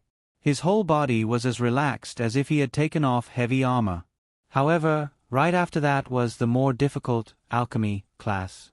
Professor Ka Zayer assigned this semester's homework when the alchemy class was about to end. It should be said that it was the homework for this holiday. He asked the students to create a similar grade golem before the next alchemy class. According to the similarity between a golem and a real life, it was divided into 5 levels: imitation grade, similar grade, imitation grade, imitation grade, and true grade. The final assessment of the alchemy class was to ask the students to create a imitation grade golem that was similar to the patrolling golem in the academy. As for the homework at the end of this semester, it was only a phased assessment. However, Dake had put in a limited amount of effort into the alchemy class. So far, he had just touched the threshold of similar grade, so it would be difficult for him to complete the homework. Fortunately, Professor Ka Zayer didn't ask him to complete the homework before the end of the semester, so he still had a whole month to work hard. After the alchemy class ended, he quickly rushed to the teacher's dormitory because the time to remove Grace's underworld fire had reached a critical stage. From Sunday night until Thursday, other than changing the Reaper's coffin's taste, Grace had basically been lying in the coffin. In order to let her sleep in the coffin for more than 10 hours, Nai and Josie had used some extra methods. Under such high-intensity work, the Reaper's coffin finally absorbed most of the underworld fire in her body, leaving only a small amount. When Dake knocked on the door, the 5 maids were all waiting in the room. Eve had missed the opportunity to observe the last step because she was watching the shop, so she had been present the whole time. After she opened the door for the young master, she quickly said, "Grace's condition isn't right. Come in and talk." Dake quickly walked in and asked in a low voice, "Where is she?" "In the room over there." Eve locked the door and led the way to one of the rooms. Nai, Josie, Lacey, and Grace were all in the room. After Dake entered the room, he immediately saw Grace lying on the bed. Grace's body was only covered with a thin blanket, but it couldn't hide her voluptuous curves at all. Her skin was very white and tender, and when she trembled, it felt like she was floating. Looking up, Grace's cheeks were extremely red, and there was an ice pack on top of her head, but there was still steam coming out, as if she was having a high fever. "Young master, you're finally here." After seeing Dake push the door open and enter, Nai and Josie, who were surrounding the bed, finally heaved a sigh of relief. Dake reached into his card bag and quickly said, "Is it what I think it is?" Nai hurriedly said, "Yes, Grace's desire to reproduce has erupted prematurely." Dake silently changed the Pride I that he was about to take out to the Pride II. When he walked to the bedside, he had already taken out the Pride II. Then, he immediately pushed the ice pack away, pressed the Pride II on Grace's forehead, and quickly chanted in his mind, "In the name of Dake Dimeng, I summon the Pride II." Golden light bloomed, illuminating Grace's forehead. The power of the Pride II quickly seeped into her soul, suppressing the desire to reproduce that had been suppressed to the limit. After that, at a speed visible to the naked eye, Grace's face, which seemed to be completely ripe, quickly recovered, leaving behind only a faint blush. "Looks like there's no problem." Dake put away the Pride II and lowered his head to take a look. Grace opened her eyes and called out shamefully, "Young master," Dake said gently, "rest well, I'll get the death coffin to help you remove the underworld fire as soon as possible." Grace nodded slightly, gratitude in her eyes. As a member of the Lion Palace Maid Squad, she was as fierce as the other members in battle, but after removing the warrior's shell, her heart was as soft as her appearance. Dake's experiment this time was successful, and it could be said that it was very timely. If it had been a little later, she would have had to consider dueling with the other combat maids, and she would have given the underworld fire, as well as the power she had absorbed during this period, to others. No one wanted to lose power after gaining it, especially the Lion Palace maids who were born for battle. Dake quickly summoned the death coffin, and helped Grace into the coffin.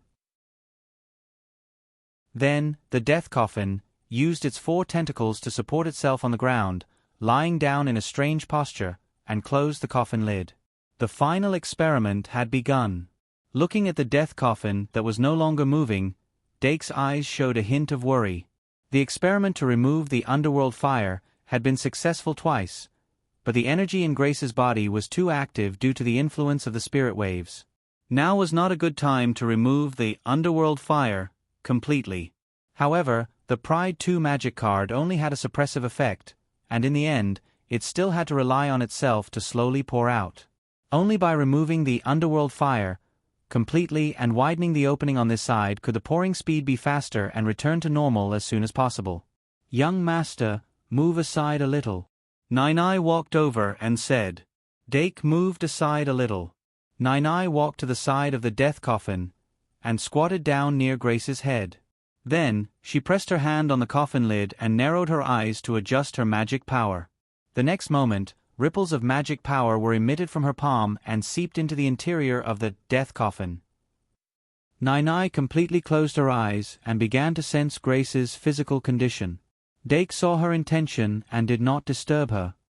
He moved aside a little and sat down on a chair, waving his hand to the other 3 maids. The 3 maids sat down one after another, looking slightly relaxed. "Young master, will Grace be okay?" Josie could not help but ask in a low voice. Although Dake was also very worried, he smiled calmly and said, "Of course she will be fine. You have to believe in the death coffin. Besides, isn't there still Nai?" Lacey, who had been quiet all this time, suddenly said, "Nai's detection magic can only detect, not heal." Dake was speechless.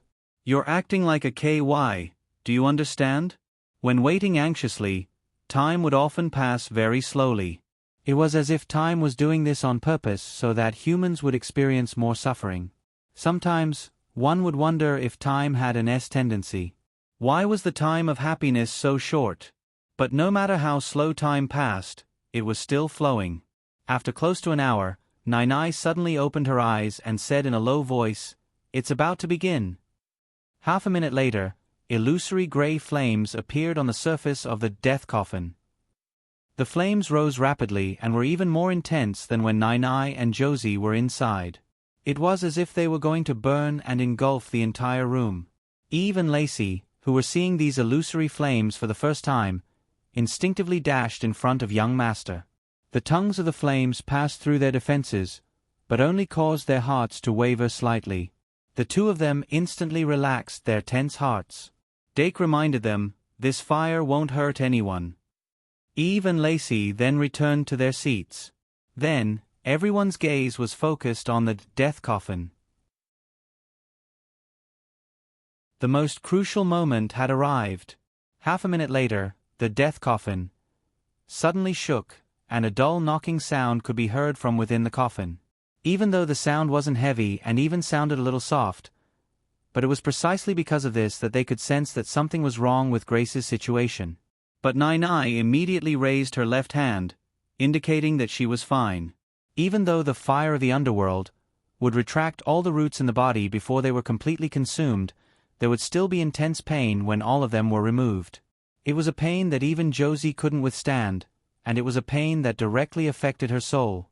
But this was the price one had to pay to obtain it. If one had to insist, this price was really too cheap. It was just that Grace's sensitivity in this special state seemed to be overly sensitive, causing her reaction to pain to be even more exaggerated. But Nai had been monitoring her the entire time, and she felt that this was a normal reaction that didn't need to be interfered with. Dake and the rest chose to trust her. After a few minutes, Grace's abnormal movements finally calmed down, and the experiment entered its final stage. Everyone's hearts were in their throats again. Bang! Nai suddenly retracted her hand, and the death coffin's lid suddenly opened. Steam rose from the coffin lid. Dake had just moved over when he felt the hot air blowing against his face. It was extremely hot. He was worried and immediately lowered his head to check on Grace's condition. He saw that Grace was completely drenched and sweating profusely. The fringe in front of her forehead was wet and tangled, and sweat kept dripping from her face. She looked as if she had just come out of a steamer and was completely cooked. "Young master." Nai suddenly raised her head. Dake immediately chanted the usual summoning spell, and Pride 2, which he had prepared beforehand, was activated once again. He shone the light of Pride 2 on Grace's entire body, and the impulse in Grace's eyes quickly dissipated, and she gradually calmed down. Nai observed the changes in Grace before saying, "It should be fine now." Dake heaved a sigh of relief. Then, he saw Grace finally open her eyes. Her wet eyelashes curled up, and her eyes were filled with coldness. Nai immediately lowered her head and asked Grace how she felt. Grace's voice was slightly hoarse, but it was more emotional. "I feel much better, but I may need some time to recuperate." Nai asked, "What about the fire of the underworld? Can you still feel it?" Grace shook her head and said, "It should have all been removed. I just feel that the haze around me is finally gone, and it's all thanks to young master." As she spoke, she raised her head to look at Dake. She wanted to express her gratitude, but she couldn't bring herself to say it. Just like that, her words were stuck in her throat. Dake looked at her and said, "It's good that you're fine. You can recuperate in the academy for a few days. After Lacey's fire of the underworld has been removed, we can go back together." "Okay." Grace propped herself up and nodded in agreement. Then, she suddenly realized that her clothes had become transparent due to the dampness, and her body stiffened. She didn't know where she got the strength from, but she hurriedly climbed out of the coffin. Dake stood up with a smile and said, "Then I'll go out first." Then, he turned and left. The coffin of the Reaper immediately used its 4 hands to support itself on the ground and follow behind him like a 4-legged animal. After leaving the room, the coffin of the Reaper raised a hand and repeatedly pointed at Dake's card bag. Dake pondered for a while before he suddenly understood. He then immediately recalled it into the magic card and summoned it again. That way, the sweat in the coffin of the Reaper was completely cleaned out, and it instantly felt much better. After Grace finished bathing and changed her clothes, everyone gathered in the living room again. Dake looked at Nai and Josie. Nai began to summarize and report the experiment, while Josie was in charge of taking notes in her notebook. The two of them complimented each other very well. Dake looked satisfied and couldn't help but nod his head. With Nai and Josie as the people in charge of the Underworld Fire Project, he did feel much more relaxed. Especially at the end of the semester, they really helped a lot. After the report was over, Grace had recovered quite a bit. Everyone went to the cafeteria for a meal as a small celebration. During this meal, Grace was clearly much more enthusiastic, and gradually revealed her talkative nature. Halfway through the meal, Grace even began to put food into Dake's bowl, and her maternal nature was gradually revealed. Doc looked at her change and sighed with emotion in his heart. He realized that his understanding of the maids at home was still too shallow. After the meal, they went straight back to the dormitory and began the next round of experiments. Perhaps it was because she saw that Grace's experiment results were good, but Grace seemed to be a little impatient. She quickly laid down in the coffin of the Reaper's stomach. After she gradually fell asleep, Dake left the teacher's dormitory. That afternoon, he had to prepare for the astrology class that night. Among the many subjects, astrology was still the one he was the least proficient in. However, the experience of successfully refining the flower card gave him a more comprehensive understanding of the magic array of love, which was based on astrology. After that, he studied related knowledge and drew parallels. Many problems that he didn't understand before were suddenly solved. When he attended astrology class last week, he clearly felt that it was easier for him to understand the class knowledge. Being able to understand was the basis for students to be interested in a subject. Dake was no exception. In the past, when he needed to make up for a lot of time after class to understand the content, he was almost tired of astrology class. But now, his interest in astrology class was strong again. During the astrology class that night, Professor Midya continued to teach the difficult content. When the astrology class was about to end, she also announced the big topic at the end of the semester. It's like this. On the evening of Thursday, December 19th, we will have a formal divination exercise here. After that, I will grade you on your usage of astrology as part of the final results. Alright, the first semester's grade will take up 30% of the total grade, so don't ignore it. Then, class dismissed. The moment the astrology class ended, there was a lot of discussion in the classroom. All the students in the classroom had a certain degree of divination talent, but it was hard to say who would be able to divine 1, 2, 3. Professor Midya only said that she would grade according to the usage of astrology, but she didn't say the grading standard. It was hard to guess for a while. But just after class, Professor Midya got on her pumpkin carriage and disappeared in the blink of an eye. Obviously, she wasn't going to explain it to the students in detail. On the evening of the 19th of December? That's the last night of the semester. What should I divine? I have to think about it. Dake directly picked up Ivan and went down from the 12th floor to the 10th floor of the spiral clock tower. He then entered the Magical Zoology Society's classroom. Luo Si was just a step behind, and she also pushed open the door of the society's professor. She walked over to Diana, who was struggling with her homework. She also had a troubled look on her face. Things like divination were simply too elusive. If it wasn't for Eudora's talent, it wouldn't be easy to divine. Why are there more and more prophets in the world nowadays? It's not because they want to lie, but because they can only lie. Squeak. Little Ivan used Dake's arm to support its chin, with a depressed face.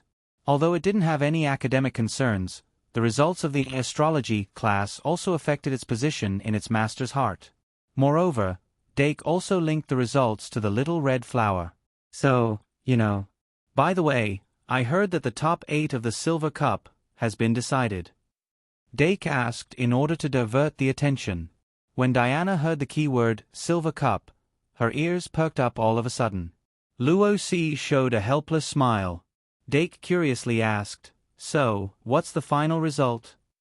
Diana looked as if she wanted to say something, but she held back her words. Luo Si shook her head and said, "What else can it be? It's still the same few people." Dake smiled and said, "Tell me about it. If I'm free tomorrow, I'll go and take a look." You have time to watch the competition, but not to participate? Luo Si rolled her eyes at him and said, "In short, 8 people advanced, I'll count for you." As she spoke, she began to count. Dake listened attentively. The second year had 4 branches: the Noble House, the Knight House, the Mage House, and the Fool's House. Among them, There were two people who advanced to the noble house, but it wasn't Deanna and Doran as Dake had guessed. It was Deanna and Pittan. Hearing this, Dake couldn't help but be surprised. Why is it Pittan? To be honest, in his mind, the noble house candidates who could advance to the main competition should be Deanna and Luosi, and Deanna and Luosi had also put in the corresponding effort for this. But Luosi's expression was very obvious. She didn't succeed in advancing. Inferring from this, as the head of the second-year noble house, Doran naturally had a better chance. But Doran didn't, and instead Pittan succeeded in advancing. Dake couldn't help but think, is it because I haven't paid attention to the silver cup for too long? Why don't I understand? Luosi saw his doubts and said regretfully, Deanna and I have participated in too many duels, and my winning rate isn't very high, so I'm pulled down. If I stopped in time, I would still have a chance. As for Pittan, he came from behind and his winning rate is very high. No wonder Doran doesn't seem to be in a good mood recently. Dake pondered. Pittan can't have refined some magic fairy with extraordinary defense, right? Luosi sighed. It's like this, every time he successfully summons those steel elemental magic fairies, he's almost invincible. It's really too shameless. If even Luosi said it was shameless, then it must be true. Dake nodded and said, what about the other academies? Aren't you going to comment on Deanna?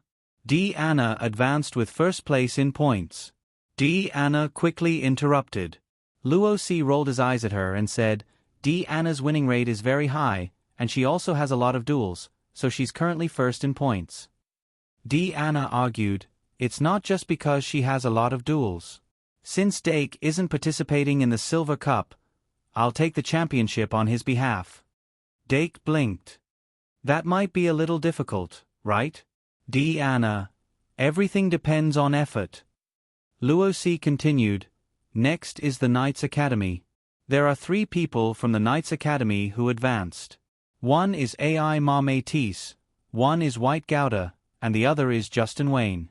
Currently, there's no one in the Knights Academy who can shake their positions. Dake nodded.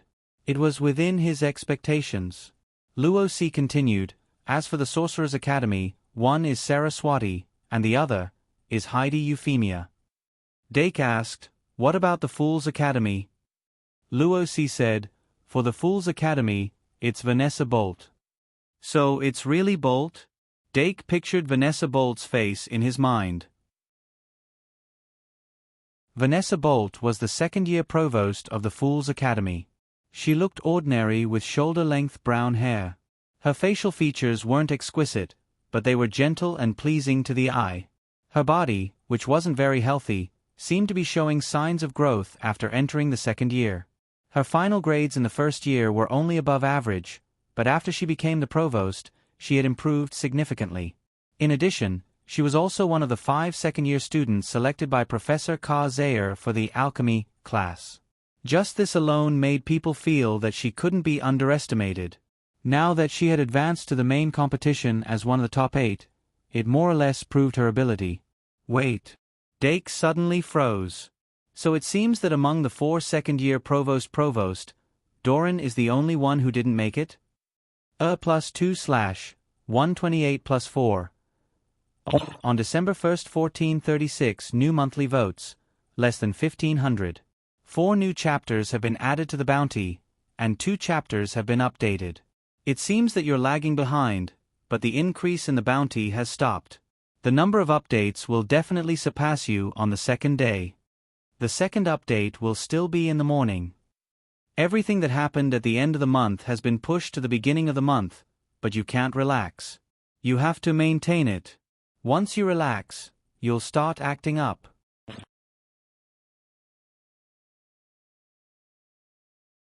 Chapter 693.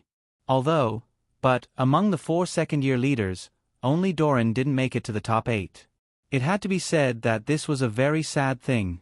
Therefore, Dake decided not to mention it until Christmas. The top 8 of the Silver Cup used a double elimination system. In the first round, the winners and losers groups would be determined. Then, 2 people would be eliminated from the losers group and 2 people would advance. There would be a total of 6 duels. In the second round, the 2 people from the winners group would fall to the losers group and duel with the 2 people who advanced from the losers group. Similarly, 2 people would be eliminated and 2 people would advance. There would be a total of 4 duels. In the third round, 1 person from the winners group would advance to the finals. 1 person would fall to the losers group and duel with the winner of the losers group. 1 person would advance to the finals. There would be a total of 4 duels. The duels would be this Friday, the next Friday, and the next Friday. Because there weren't many duels, each duel would be separated by an hour to give the duelists enough time to prepare and rest. After a total of 3 duels, the champion of this year's Silver Cup would be officially decided. Website: https://m Vipkanshu. VIP. The Shang Malian Academy would also officially enter the holiday season. Because this year's holiday was 11 days long, there were more students who chose to go home and spend Christmas with their families than last year. The little mages who stayed in the academy would welcome the Christmas Eve ball on the 4th night of the holiday. Although the homework near the end of the semester diluted the festive atmosphere. But with the start of the holiday season, this gradually accumulated atmosphere would definitely explode. And Dake would be able to harvest another wave of Moon God's version of paradise. Speaking of which, when will this year's Chick Protection Operation be held? As Dake spoke, he suddenly remembered the event held by the upperclassmen to protect the first-year students. He couldn't help but reveal an interested expression. If it's held on Friday night, then won't the champion of the Silver Cup be very popular? Ah, what a pity, Doran. The 3 of them chatted in the club classroom for a long time. When they woke up, they suddenly realized that it was already past 10:30 at night. They quickly packed up and returned to the dorm. After Dake returned to his dorm, he began to worry again. It was already the 5th night of December.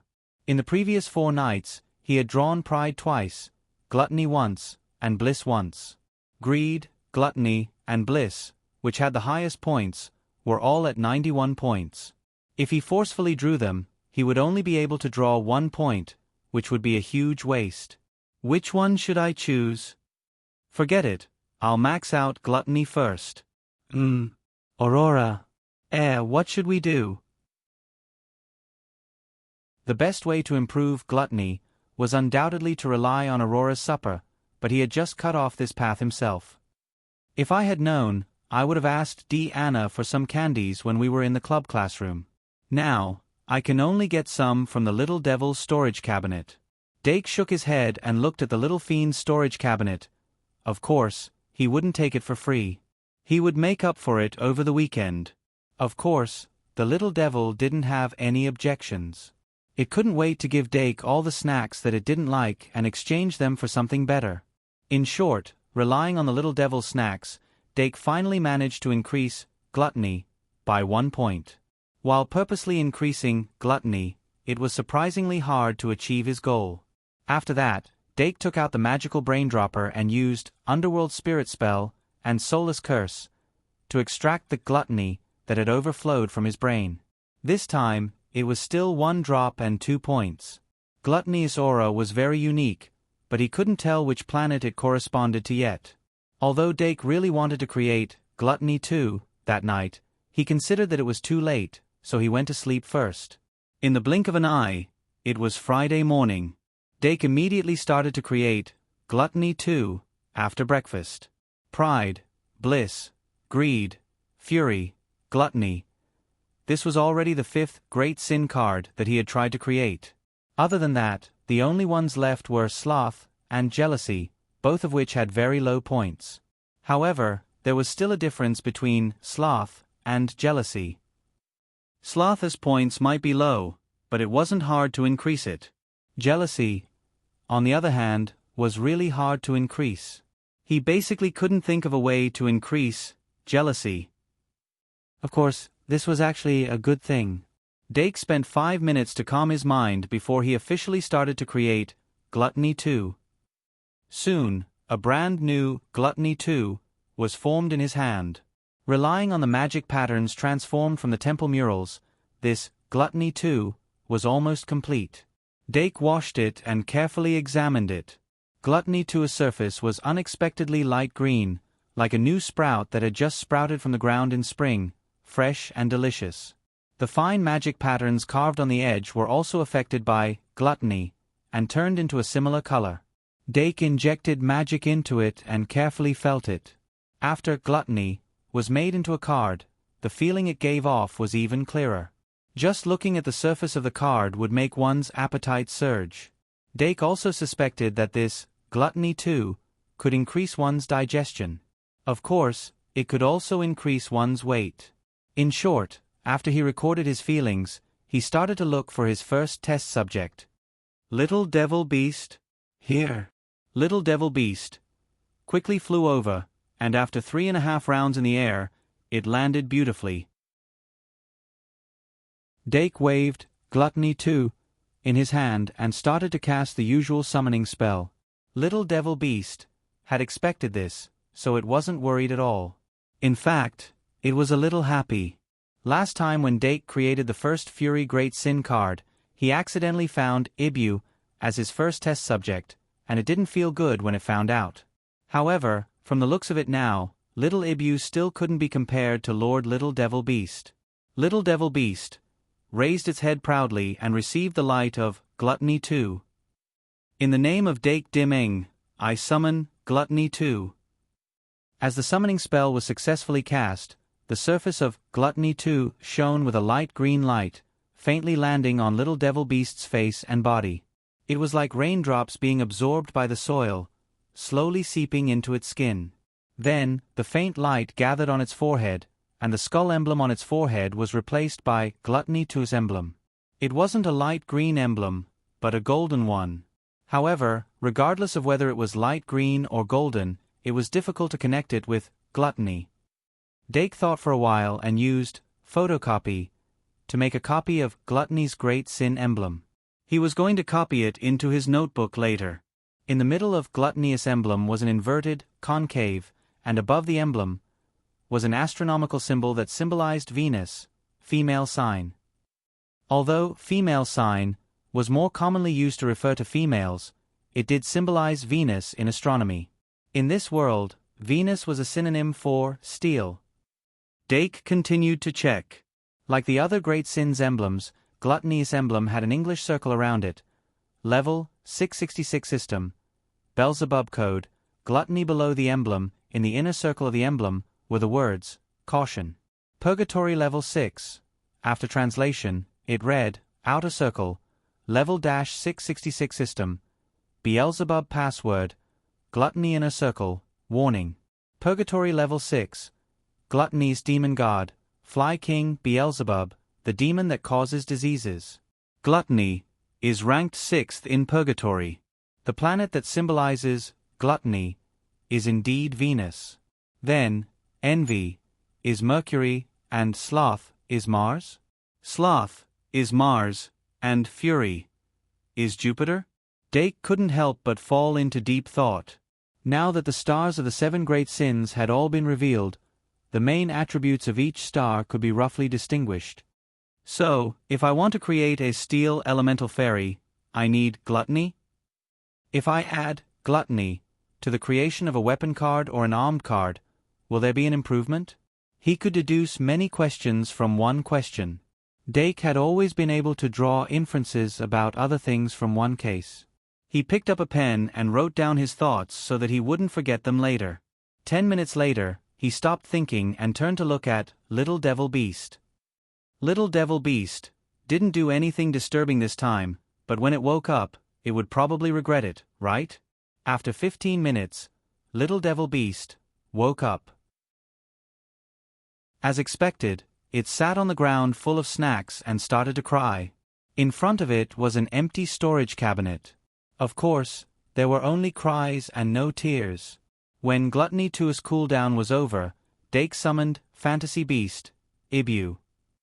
The improved version of Great Sins 2 allowed Illusory Beast, Ibu, to obtain a new sure kill skill. Among them, it was an important skill that could change the situation. Thus, Illusory Beast, Ibu, was the most important test subject. Upon hearing Dake's call, Ibuken immediately locked his storage cabinet. Then, he solemnly placed the key in his palm and presented it to Dake. Dake wanted to laugh, but he held it in. He put away the key and took out Gluttony 2. He said gently, "It's about to begin. Are you ready?" Squeak. Illusory beast. Ivan nodded with a serious expression. Dake pressed Gluttony 2 on its head and quickly summoned it. "In the name of Dake Dimeng, I summon Gluttony 2. When the voice stopped, a faint green light shone on Illusory Beast, Ibu's body. The 3-star Illusory Beast, Ibu, did not evolve because of the Level 2 Great Sins card. Its body did not change at all, but hunger gradually appeared in its eyes. Dake patted its head and focused his attention on Illusory Beast, Ibu's magic card. He only needed to inject a little magic power, and a message came back. Card name, Illusory Beast, Ibu. Type, Elven card. Level, ****. Race, Bird Beast. Attribute, Normal. Magic power, 1300. Attack, 1300. Defense, 1300. Sure kill skills, Circle Eyes, Imitation, Feast, Tea Party, Let Me See, Receive, and Wish have become. Feast and Tea Party? Dake was shocked and couldn't help but look at little Ibu, who was climbing onto his leg. It seemed that even under the influence of Gluttony 2, Ibu still maintained a certain level of consciousness. It obviously remembered that it had given the key to the storage cabinet to Dake, and now it was trying to climb onto his body and steal the key. Dake simply carried it onto his leg and turned it back to face him, using both hands to clamp it. Ibu couldn't move at all, and could only struggle to use its mouth and tongue to lick. Dake thought for a while, and asked Little Devil Beast to get an apple from Kettle to stuff its mouth. Illusory Beast, Ibu's 2 new sure kill skills were unexpectedly both of them normal. Moreover, if he remembered correctly, these 2 sure kill skills were not in the list of skills that a Pokemon like Ibu could learn. In other words, these were sure kill skills that it could not learn. But under the influence of Gluttony 2, not only did it learn them, but it also made adjustments to adapt to them. Dake was unfamiliar with these 2 sure kill skills, so he started from the beginning. First was Circle Eyes. Circle Eyes. Gluttony Ibu stares at the opponent with hungry eyes, scaring the opponent and reducing the opponent's desire to attack. It was still a different gaze, but it could achieve the same effect. There were no changes to Imitate after that. Next was a new sure kill skill, Gluttony. Gorging. Gluttony Ivan greatly increases his defense through eating. The higher its satiety, the more its defense will increase. It can increase its defense to twice its base defense. In other words, Illusory Beast, Ibu, could increase its defense from 1,300 to 2,600 after eating Gluttony. If this sure kill skill was used on a magic guiding fairy with high defense, it would be terrifying. It was a pity that Illusory Beast, Ibu, was only a 3-star magic guiding fairy, and the increase was limited. Of course, if it was limited to 3 stars, the 2,600 defense would make people feel despair. But when it came to Gluttony, Dake couldn't help but think of Snorlax. Although Snorlax was the incarnation of greed, Dake had a feeling that perhaps Gluttony could make it evolve as well. However, Gluttony 2's level wasn't high enough. At least, Gluttony 3 could give it new possibilities. Dake continued to look at Illusory Beast, Ibu's last sure kill skill. It was also the field skill that he had been thinking about, but was now dumbfounded, Tea Party. Tea Party. Gluttony Ibu holds a tea party out of thin air. All targets on the field will feel intense hunger and thirst, and will finish all the food and water they have with them. It was hard to describe the specific effects of this sure kill skill, but it still seemed like a field skill that could change the environment of the field. It was just that it didn't have any buffs or damage. Moreover, was this really not a skill to increase the atmosphere? Dake couldn't help but think of the 2 sure kill skills that he had thrown out with Wishful Die.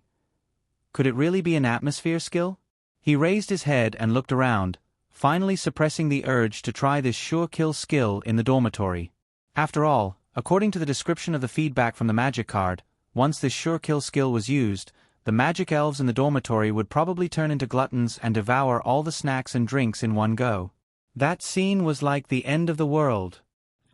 Let's wait for an opportunity. Next time when Ibu is more awake, I'll choose a secluded corner to test it. Dake looked at Ibu, who had already bitten the apple until only the core was left. Before it could swallow the core, he took it away and ordered, "Try the effect of gluttony." Ibu paused and suddenly widened its eyes. Its eyes glowed with a light green light, and then the same light was emitted from its body. Its muscles and skin became tougher under the light, and its defense increased exponentially. After careful observation, Dake confirmed that this sure-kill skill might be similar to Snorlax's Bide, which could increase its defense by eating in advance. However, if Ibu wanted to increase its defense to the limit, it would probably need to eat more than 100%, which was not easy to do under normal circumstances. Let's leave it at that for now. Dake shook his head and waited for 15 minutes before putting Ibu down. Then, he finished his notes, took his bag, and went to the club classroom. Gluttony, too, not only had a significant effect on illusory beast, Ibu, but also on Curse Cage, sub-beast. Therefore, the next test subject was Curse Cage, sub-beast. When the sub-beast learned of the situation, it immediately jumped up and said, "GKD." Dake smiled and said, "The cooldown is not up yet." The sub-beast was immediately depressed. When the cooldown was finally over, the sub-beast took the initiative to come to him. Of course, Dake liked this kind of good kid who took the initiative to accept the experiment. He took out Curse Cage and Gluttony too, and used Curse Cage to seal the sub-beast before summoning it. After a while, he activated Gluttony 2 on the spot. The familiar light green light lit up again. Curse Cage, sub-beast, bathed in this light, and its body gradually turned into a pure body of light. Then, its body, which had turned into a body of light, underwent an extremely drastic change. This is... Doc frowned slightly. He watched as the sub-beast's body became squarish and angular. Finally, when the light faded away, the body that was originally like a small dinosaur turned into a toy that looked like a toy made of building blocks. Its flesh and blood turned into plastic building blocks. The sub-beast still changed from a 2-star magic guide elf to a 3-star sub-beast, but this time, its form change was bigger than the previous few times. Chirp. Suddenly, a bird's cry was heard. The sub-beast drilled out from the corner and pounced on the sub-beast that had turned into building blocks. Its body was smashed into pieces. Beep. The sub-beast was stunned. Before it could cry out in fear, the building blocks on the ground automatically assembled, and the sub-beast stood up again. Card name, Toy Sub-Beast. Type, Elf Card. Level, *****. Race, Machine. Attribute, Steel/Dragon. Magic, 1100. Attack, 1300. Defense, 1500. Ultimate skills, Toy Flame Bullet, Strange Flash. Although it still had the dragon attribute, Toy Sub-Beast was no longer a dragon, but a machine. There was no trace of flesh and blood on its body, and its attribute was steel. Its 3 attributes were slightly different from the other sub-beasts, and it leaned towards defense. Its ultimate skills were the rather simple Toy Flame Bullet and Strange Flash. Toy Flame Bullet shoots out a flame-shaped toy with great power. Strange Light Wall creates a sparkling wall made of toy building blocks and makes it crash into the target. Basically, these were the 2 ultimate skills. Toy Flame Bullet was definitely more powerful than the sub-beast's Small Flame. Strange Light Wall was both offensive and defensive. In addition, Toy Sub-Beast's ability to separate its body parts, building blocks, if used well, would be a great weapon against the enemy. However, what Dake was more concerned about was Toy Sub-Beast's evolution path. Since it's a steel-type machine, will it gradually evolve into the ultimate form of Mechanical Evil Dragon? Mechanical Evil Dragon was also known as Infinite Dragon, and it was one of the 4 kings of the first game of Digimon. In short, Spell Cage, Sub-Beast's evolution this time was quite satisfactory. Dake waited for it to degenerate before returning to the living room to read his homework with the 2 seniors who came later. Although the alchemy project needed to be submitted at the start of the next semester, he did not have the habit of leaving his homework until the holidays. In fact, he had already pushed the secret tunnel exploration plan to the holidays, so he needed to settle everything before then. This way, he would not have any worries. However, it was not easy to create a similar grade golem. Dake studied the notebook for half an hour before calling Meow Meow to experiment. After that, until lunchtime, there were not many results. However, considering the Silver Cuppus opening ceremony in the afternoon, Dake temporarily stopped. On the first Friday of December, the busy students either went to Traveler's Street to pick up Christmas gifts or went to the open-air arena to watch the Silver Cuppus opening ceremony. The whole castle seemed to have awakened and was revitalized. This year's second-year students almost all went to the open-air arena. Dake held a book and sat between Luo Si and Doran, quietly reading. Luo Si specially brought a cheering sign, and Doran made a flag. Although he looked depressed, he did not forget to prepare cheering props for his friend. Deanna and Pittan, who were in the top 8 of the Silver Cup, had already entered the contestants' passage and were now waiting in the contestants' lounge. Each of the 4 second-year academies had someone in the top 8. This caused the atmosphere between the academies to be hostile and hostile. However, without the duo of Doran and Pittan to lead them, the Noble Academy's momentum was undoubtedly weaker, and they could not beat the Knight Academy. Unfortunately, the strongest backbone of the Aristocratic Academy's second year, Dark Diamond, had chosen to give up on the competition. Furthermore, this year's Knight Academy had a total of 3 people who had advanced to the top 8. The Aristocratic Academy was indeed lacking in confidence. On the other hand, although only 2 people in the Mage Academy had advanced to the top 8, they were full of confidence. Obviously, their trust in Saraswati was still full. As for the rest of the House of Fools, although they were not completely wiped out due to Vanessa Bolt's sudden emergence, to be honest, even they themselves did not think that Vanessa could win the championship among the few students who were exceptionally strong. Therefore, most of the Academy of Fools wanted to cheer for her and go as far as possible. Under such circumstances, this year's Silver Cup officially opened with the sudden change in tempo of the piano music. The opening ceremony of the competition was undoubtedly a lot simpler than the previous general opening ceremonies. Basically, the 8 contestants went on stage and went through the motions. Senior Judy introduced them one by one, and then a short interview was conducted. Questions such as, the final goal of this competition, and, what do you think of Dake Diming's forfeit, were asked, and that was the end of it. Then, in front of everyone's eyes, the first 2 contestants of the Silver Cup competition, Ai Ma Métis and White Gouda, went on stage. When the 2 of them went on stage according to the order of the competition, the audience could not help but exclaim in surprise.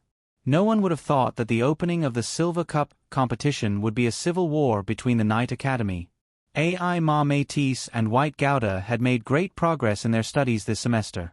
However, Ai Ma Métis did not participate in many competitions, so the audience had a limited understanding of her growth. On the contrary, White Gouda was a duel maniac. He participated in the Silver Cup and Gold Cup competitions almost every week. If he wanted to explore the dungeon, he would set the competition on Friday afternoon. In short, under such circumstances, White Gouda gained a lot of duel experience and grew very much in duels. And the strength of the card set he displayed was also rising steadily. Now that he was on stage, White Gouda was facing a strong opponent, but he was very calm. Then, he was sent to the loser's bracket. Progress was always relative. When you felt that climbing from the first floor to the 10th floor was very good, your opponent might have climbed to the 100th floor. The gap between White Gouda and Ai Ma Métis was not that huge, but it was significant enough. However, the gap was not in the strength of the deck or the duel experience, but in the brain. White Gouda's brain was destroyed by Ai Ma Métis. It was like dealing with a marionette, playing with him between the fingers. However, being sent to the loser's bracket did not mean being eliminated. White Gouda still had a second chance. Moreover, it was not rare for the loser's bracket to win the championship. White Gouda quickly adjusted his mentality and began to prepare for the loser's bracket elimination competition that night. After the first duel ended, they had to wait for an hour before the competition started. However, the Academy of course would not let the audience wait. In fact, after the opening ceremony of the Silver Cup competition ended, the other competitions that were going on at the same time gradually resumed. For example, the Gold Cup and other competitions between the senior grades quickly made up for the gap between the Silver Cup competition schedule. Then, an hour later, the two contestants of the second round of the Silver Cup, Anna Greatbear and Vanessa Bolt, appeared on the stage. "It's her again?" Dake put down the book related to the creation of golems in his hand and was a little surprised. During the opening ceremony of the Silver Cup, Anna's opponent was Vanessa Bolt. At that time, she was really in a tough battle and won with great difficulty. Then, what about this time? Dake couldn't help but watch more attentively. The commentator in charge of the competition also mentioned this matter as if it was just a casual conversation. In the end, the duel between Vanessa Bolt and Anna had more to watch. This duel was very exciting. Vanessa Bolt had grown in all aspects, and Anna Greatbear had also slightly made up for her own shortcomings. Both of them displayed extremely high standards in this duel that surpassed the standards of the second grade. In the end, Anna defended the stage and successfully defeated Vanessa Bolt once again. However, this victory was more difficult than the previous one, so when she was interviewed, she still had lingering fears.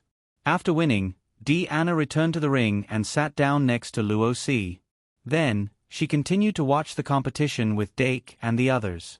An hour later, the third round of the Silver Cup competition began. And this time, the two contestants were Pitten Carolo and Heidi Euphemia. Doran had just raised the small flag and was about to cheer for Pitten, but suddenly, it was as if his throat was being choked. This reaction couldn't be more obvious. For a moment, Dake was extremely curious about the progress between him and Heidi. But when he asked Doran if there was a dance partner for this year's Christmas ball, Doran still shook his head with a heavy expression. Dake immediately knew that there was no progress between them. Dolong usually looked carefree, but when it came to emotional issues, he was shy. He fantasized about a girl reaching out to him all day long, but when he really needed her hand, she would suddenly shrink back. It wasn't that he was a coward. It was just that he placed too much importance on it. 0 + 2 / 128 + 7. Oh, damn it. Aho, greater than over equal to mouth. Oh.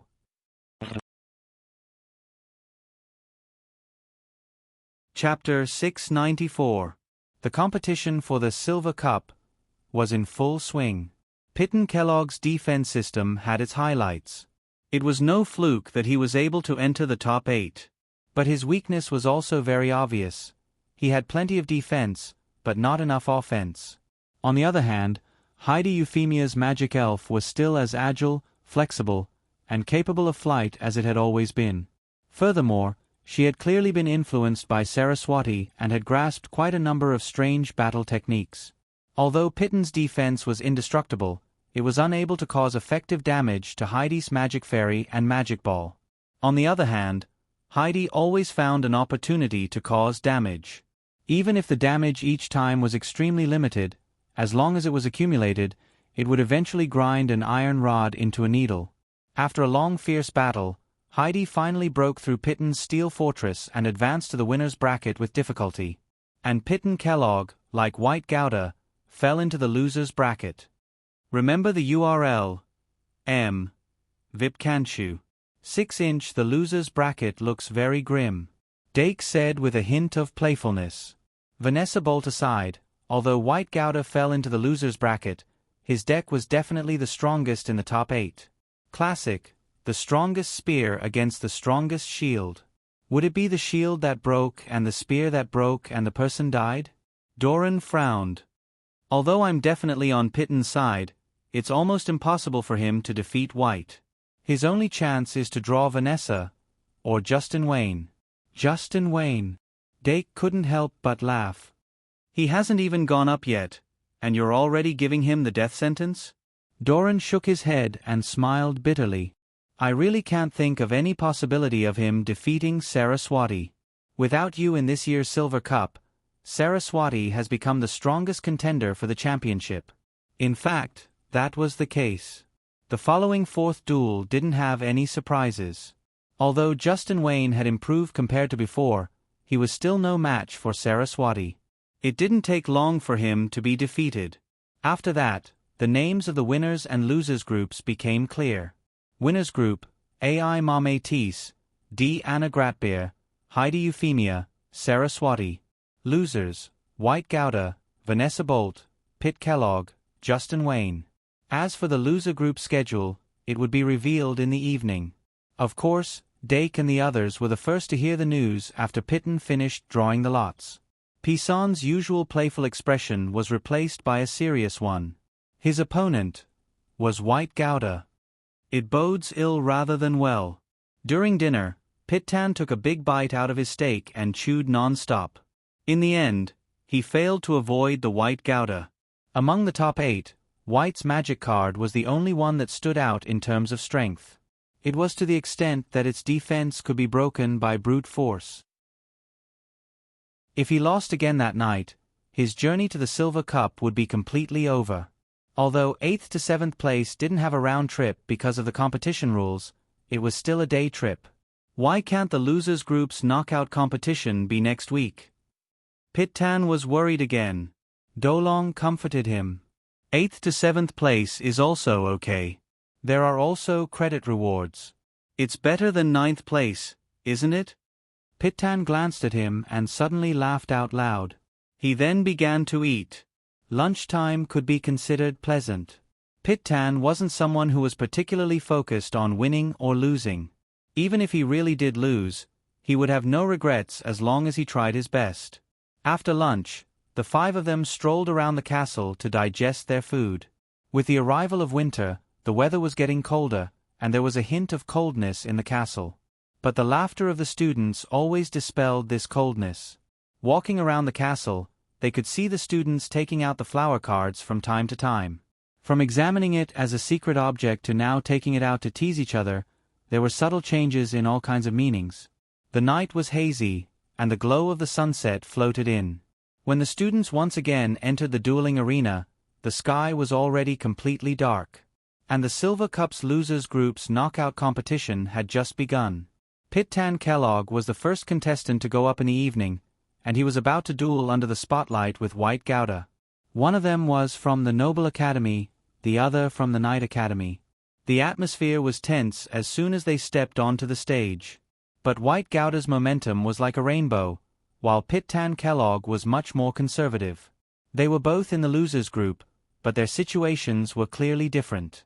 And as the battle began, the nervous Pittan made mistakes in his performance, and White Gouda seized the opportunity to beat him up. When Victor sacrificed himself to summon the third-tier magic guide fairy, Pixon's defenses finally collapsed and were completely breached. And White Gouda finally regained some morale after losing to AI Ma Métis. The second round of the losers group's knockout competition took place at 8 o'clock. Vanessa Bolt and Justin Wayne were both the steady type, and it was hard to find any flaws in their duels. But the result of their constant defusing was the ultimate competition.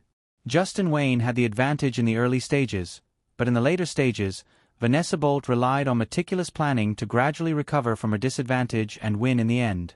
And Vanessa Bolt's victory undoubtedly made the Academy of Fools heave a sigh of relief, and cheers rang out incessantly. Although Justin Wayne was the second-year head of the Knight Academy, he was only ranked 3rd among the second-year students. His defeat didn't cause too much of an uproar for the Academy of Knights. The students of the Academy of Knights all believed that White Gouda, who had a 3rd-tier magical elf, would be able to easily defeat the students of the Academy of Fools. It wouldn't be a big problem. But today's competition had already ended, and they could only leave the suspense for next week. After accompanying D. Anna and Luo C. to watch the competition, Dake didn't stay in the duel arena anymore. In fact, he still had 2 more duels tomorrow, and he might need some time to prepare tonight. The first duel tomorrow morning was against a 3rd-year senior from the Academy of Fools. It was just a warm-up. The second duel was the real show because he was going to fight against the former president of the Aristocratic History Research Society, Angus Jeffrey. Angus Jeffrey was now a fifth-year student. Dake had a duel with Angus when he was possessed by underworld fire, and he had a deep impression of Angus Emperor Penguin named Frost Emperor. Of course, the core of what Angus Jeffrey revealed in that duel was actually the magic elf card called Netherworld's Ice Coffin. That mere 3-star magic elf card was able to summon a 7-star magic elf, Frost Lich, from the card deck. This combo was very effective against lower-year students. If the Underworld Ice Coffin was drawn at the beginning of the duel, it could almost instantly kill the opponent. Even if it didn't work, the Frost Lich could be used as a sacrifice to summon a stronger magic elf. As for the 2 Underworld Steels that he used Underworld Fire to create, they should have been discarded long ago. In short, although Angus Jeffrey didn't study duels in the past, he wasn't weak. Although he didn't do it on purpose, it coincided with the nature of good preparation. The knowledge and resources that he had accumulated over the past 4 years should have allowed him to improve by leaps and bounds in the first semester of the 5th year. I hope he can surprise me, Dake thought as he adjusted his deck. That night, he drew 2 points from Greed, which had naturally increased to 92 points, and went to bed early in order to maintain his condition. Before he went to bed, he casually refined Phantasmal Beast and Second Refinement. Then, he accidentally refined a 3-star Phantasmal Beast, Ever-Changing Monster. With that, he now had 3 3-star Magic Beast, Multiform Monster cards in his deck. 3 Magic Beast, Ibu cards. 3 Magic Beast, Multiform Monster cards. These 6 Magic Elf cards were a jack of all trades. Any Great Crime card could be used to complement these 6 Magic Elf cards. The research on the Second Refinement could finally come to an end for the time being. On Saturday morning, the roof was covered in frost. Icicles hung from the roof, and the wind was bleak and piercing. Dake felt a little cold when he woke up, so he picked a scarf from the closet and put it on. I don't know if it will snow this winter. Dake walked to the balcony and looked up at the sky. Suddenly, he saw a small figure in front of him. He returned to his room and sat in front of his desk to wait for a while. Then, the little devil beast flew back with breakfast. After it put down the basket, it dived into Dake's arms as if it was diving. It laid in his warm embrace and rubbed its wings. Dake slightly opened his jacket and wrapped it in it. Then, he took out the newspaper from the basket and started reading. With Christmas approaching, the newspaper finally had some substantial content. Prince Charles, Princess Elisha, and the bishops of the Holy Church all appeared in the headlines as if they wanted to show their presence. What was different from previous years was that this year's Great Sage Daily had many more advertisements for the Citizen Duel Club. With the Shang Malian Academy as the endorser, the Citizen Duel Club had officially entered the eyes of the people. Duel simulation games were also gradually becoming popular. When Dake and Claire were chatting, they heard that many people in the noble circle were already addicted to it. There were even some people who wanted to hold a duel simulation game during Christmas and asked Claire for permission. These nobles had nothing to do. They were either gathering or playing all day long. Now that there was something they were interested in, it made a great contribution to the security of the royal capital. Of course, Claire decisively rejected those people's requests. However, she was considering whether the Citizen Duel Club should hold a Christmas duel competition. Competitions and prizes had always been the best way to promote games. Now, the sales of duel simulation products were very impressive. At least, there was a certain amount of people in the royal capital. There was no need to worry about people not participating in the competition. As soon as the simulated duel was launched, it was very easy for people to compare it to the Magic Duel. What's more, the major organizers of the Magic Duel competition couldn't let go of a day like Christmas. There were several amateur and professional competitions in the royal capital. If the Citizen Duel Club forcibly intervened, they might have to face the encirclement of the organizers and fans of the Magic Duel competition. The competition pressure wasn't small. But with pressure came motivation. If they wanted to make the duel simulation big, they needed to go against the flow. Therefore, Claire already had the intention to hold a Christmas duel festival. After Dake finished his breakfast, he put the magic elves into his card one by one. Then, he took the alchemy class notebook and walked to the open-air duel arena. His first match was after 9 o'clock in the morning, so he wasn't in a hurry. For him, it was just a change of place to read. But for his opponent, third-year Lydia Emerson, it wasn't so easy. It was a long story. Dake was actually quite familiar with this batch of third-year students. Whether it was Senior Mary or C. Keat, he had some interactions with them. Apart from that, he also met many third-year seniors during his adventures in the dungeon. Lydia Emerson was one of them. He had slept with Lydia Emerson for 2 nights. After leaving the dungeon, he also freeloaded on Senior Emerson's door key. The two were quite familiar with each other. But being familiar with each other was one thing. When it came to a duel, it was still the same. Lydia Emerson wasn't considered famous among the third-year students. After Dake asked the 2 seniors in the club, he knew that her duel strength was only above average. She wasn't much different from the third-year students he had defeated during this period. But Lydia Emerson was a student of the Magic Academy. Her rich knowledge allowed her to have the possibility of transforming at any time. If he underestimated her too much, it wasn't impossible for him to fail miserably. The circular belt. Lydia Emerson wore a scarf and a cotton hat, wrapping herself up tightly. She sat in her seat, curled up into a ball, watching the ongoing duel on the field. Her ears were filled with the incessant chatter of the students from the Magic Academy. "Hey, okay, that's enough. I'll do my best." Lydia Emerson couldn't help but protest, but her voice was still soft and weak. From the second day of the week, she knew that she had been matched against second-year Dake Dimming. She didn't have much of a reaction at the time. Although she had also participated in the Golden Cup, she was like most of the students. She had signed up purely to train her abilities. She didn't have any ambitions for the top 8 or top 16. Up until today, her results were only 50 to 50. She was a little better than the students around her, but not by much. When all the third-year students were defeated by Dake Dimming without any suspense, she didn't think that she could create a miracle. Therefore, in this year's duel, she only wanted to go through the motions and take the opportunity to show her existence in front of her junior. She didn't expect the students around her to have such unrealistic fantasies about her. "Don't belittle yourself, Lydia. You can do it." The girl who had been her desk mate for 2.5 years clenched her fists. "Aren't we praying for you? It's even possible for the magic duel to happen together." Another girl chattered. There was also a girl with a talent for divination who said mysteriously, "Who knows, maybe Dark Diamond will meet Sucking Ghost in this match? For example, the first 5 cards, and none of them are magic elves? How can that be possible?" Lydia Emerson rolled her eyes and said, "Luck seems to be untraceable, but in reality, how can someone who can progress so quickly on the road of duel be unlucky? Then curse." Another girl blinked at her and suddenly said, "I recently found a way to make a cursed doll from a book. Do you want to try it?" Lydia Emerson was speechless. "Oh, okay," Lydia Emerson said. "It's too late to do it now. I have to go on stage and prepare."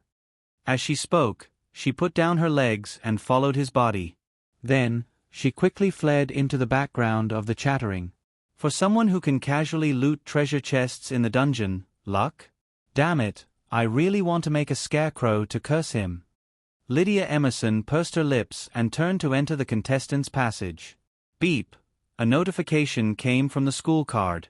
Dake took it out to check, then closed the book and prepared to go on stage.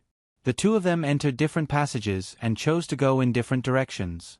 They finally met when they reached the designated venue. "Long time no see." Lydia Emerson raised her hand to her chest and scratched Dake. Dake smiled and replied, "Good afternoon, Senior Emerson." Lydia Emerson smiled and said, "It's my honor to be a stepping stone on your path to success."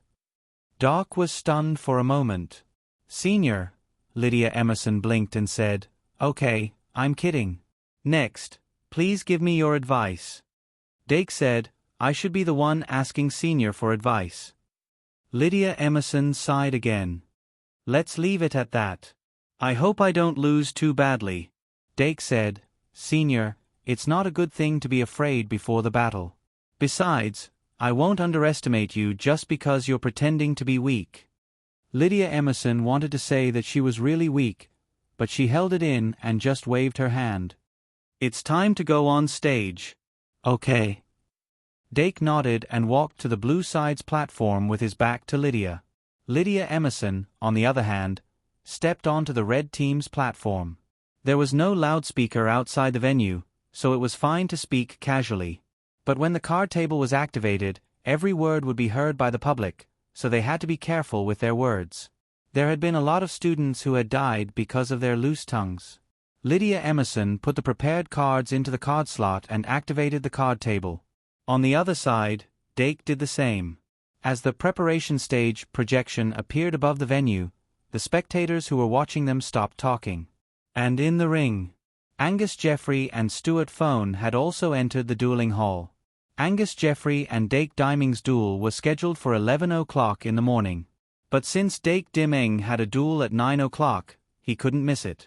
And after last week's duel, Stuart Fone was valued by Angus Jeffrey and would often be by his side. Although Stuart Fone was reluctant to be so close to Angus Jeffrey in public due to his recent scandalous reputation, he was one step closer to his goal now that Angus Jeffrey had taken him seriously. So he was actually feeling very conflicted. But sometimes, a person didn't have much choice. He couldn't refuse Angus Jeffrey's invitation. That would make all his efforts go to waste. And as the two of them took their seats, Stuart Fone looked up at the contestant stage.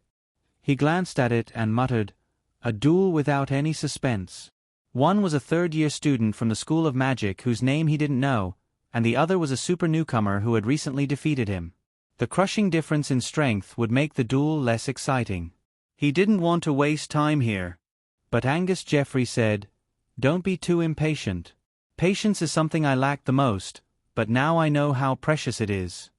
Stuart Fone nodded slightly and replied, "Okay." Angus Jeffrey then said, "Dake Diming will undoubtedly win this duel, but according to the order of the cards he has, we might have a chance to see something he hasn't shown. And these things will provide the foundation for me to defeat him." Stuart Fone's eyes flashed, and he couldn't help but ask, "What are the chances of winning?" "I've never calculated that kind of thing." Angus Jeffrey sneered, "I never thought that I could be so terrifying when I'm serious. You don't know how much progress I've made in this semester. Defeating a mere Dake Diming is only the first step. I'll wash away all the humiliation of the past in today's duel. Then I'll set sail again and sail into the sea of stars. And you will be my helmsman." Stuart Fone was speechless. "Can you not bring me along?" Beep, the referee whistled. Preparation stage 30. The projection in the sky showed the 30-second countdown for the preparation stage. Both contestants had already placed their hands on top of their cards. Battle begins. For duelists, there were thousands of ways to draw cards, but the way to draw cards was the same. After placing the cards in his left hand, Dake Diming looked at the 5 cards in his starting hand. These 5 cards would determine his overall strategy for this duel. Bronze Snake Mirrorbliss 3, Month Wishful Dice Underworld Soul Ring Greed 3. Dake was speechless again. "KSK. Is it finally here? Is it the compensation for overdrawing and the decline of my character?" Dake looked at the 5 magic cards in his hand and couldn't help but reminisce about the past. The last time he didn't have a magic fairy card in his starting hand was the last time. But to be honest, with his current deck, drawing this set of cards wasn't scary. What was scary was drawing 5 high-star magic cards that couldn't be summoned normally. After all, there was no way to fight back. If he really encountered such a situation, he could only rely on his ability to control the magic ball to survive for 30 seconds. But today's starting hand was actually not bad. Dake quickly calmed down and took out the Underworld Soul Ring. Among the 5 cards in his hand, every one of them was actually very useful. The 2 Great Sin cards, if not used to promote the evolution of the magic fairy, could be used to strengthen emotions. Under normal circumstances, it could cause the opponent's magic fairy to lose the ability to fight for a short time. But of course, he couldn't do that in a normal duel. If he really did that, the opponent's magic fairy would become sentient due to the illumination of the Great Sin card, and his not-so-secret secret would be exposed. This wasn't a matter of profit or loss, but if this secret was exposed in front of others, people would have the foundation to follow the vine to find the melon, and his real secret might be discovered. This was a risk he couldn't take. Unless it was absolutely necessary, he couldn't reveal this trump card. Apart from the 2 Great Sin cards, he also had 2 control-type magic cards in his hand: Underworld Soul Ring and Bronze Snake Lens. Underworld Soul Ring had a complete effect on the first-tier magic fairy, but only a temporary restraining effect on the second-tier magic fairy. On the other hand, Bronze Snake Lens could petrify the second-tier magic fairy on the spot, causing it to be unable to fight for the entire duel. Therefore, with these 2 cards in his hand, he still had room to maneuver. Moreover, he still had the wishful die.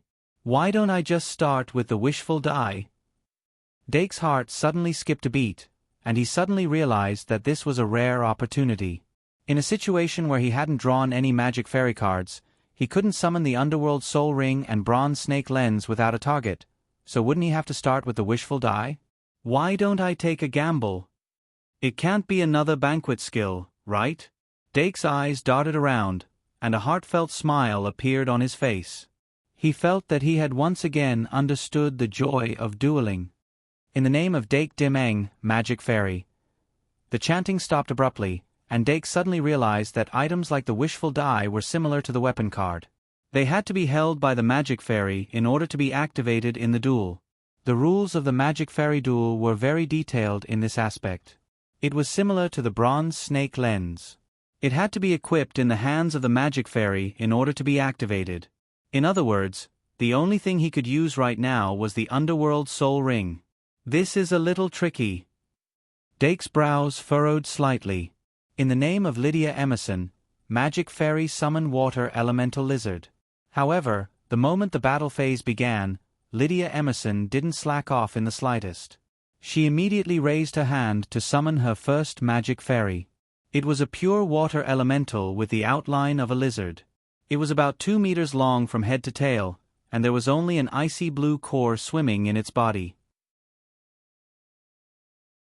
Card name: Water Elemental Lizard Type, Fairy Card Level, Race, Elemental Type Attribute, Water Magic Power, 1700 Attack, 1100 Defense, 500 Ultimate Skills. Elemental Pool: Melt the Water Elemental Lizard with 2 ultimate skills was Lydia Emerson's proud creation. She still didn't know that her classmate's curse would actually come true. The main reason for summoning this Magic Fairy was to set up the stage. Water Elemental Lizard, turn into a pool. The moment the command was given, the Water Elemental Lizard reacted. Its 4 legs began to melt from the bottom into liquid, and its entire body sank, forming a pool. The elemental pool had a diameter of 4 to 5 meters once it spread out. As the Water Elemental Lizard's body completely melted into it, only a pair of eyes remained floating on the surface of the water. The elemental pool expanded to a diameter of more than 10 meters, but it was still slowly expanding. The elemental pool in nature would expand due to the increase of the water elemental. The ultimate skill of the Water Elemental Lizard must have the same effect. Lydia Emerson gave a few instructions, and the Water Elemental Lizard stretched out its tail from the pool and quickly sucked the red magic ball into the water.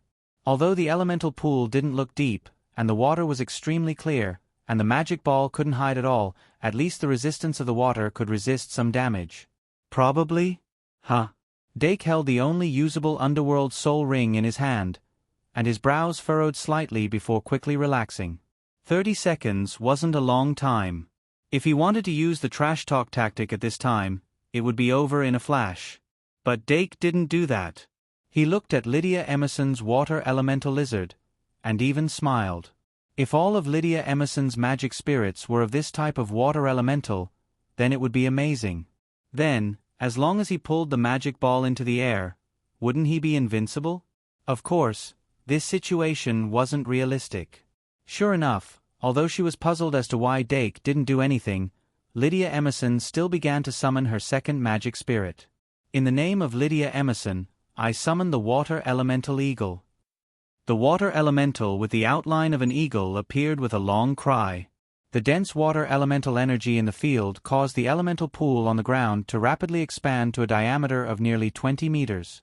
Under Lydia Emerson's command, the water elemental eagle suddenly swooped down towards the blue half.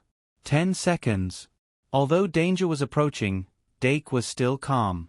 He narrowed his eyes at the rapidly approaching water elemental eagle and calculated the time it would take for it to hit the magic ball.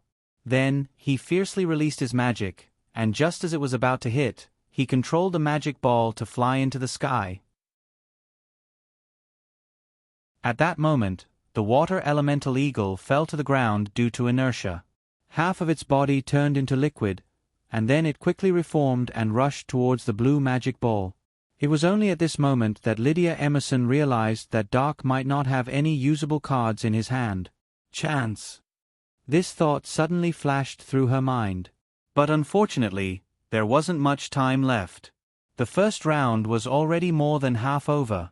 5/128 plus 8. Yesterday's update plus 2. Reward plus 1. For the past 2 days, I've suddenly been stuck. I've been staring at the computer but I can't write anything. I've been staring at the computer for 24 hours a day. But there are always ups and downs. Look at how I'm getting back on my feet.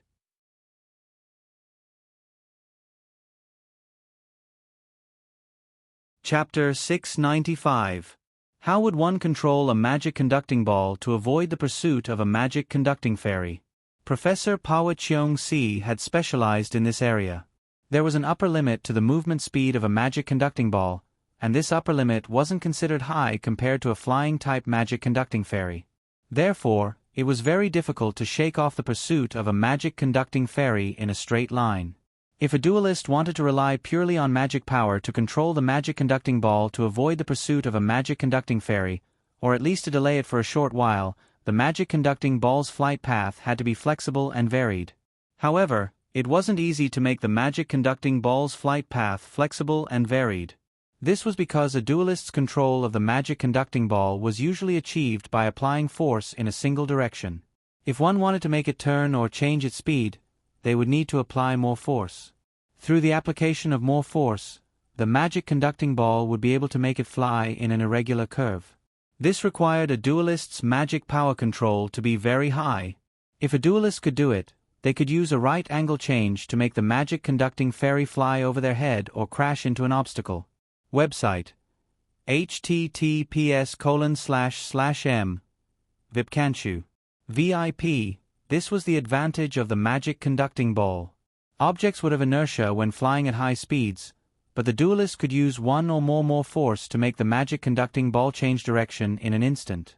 On the other hand, it was extremely difficult for a magic conducting fairy to change direction while flying at high speeds, especially when most of the magic conducting fairies only had an intelligence level of 2.0.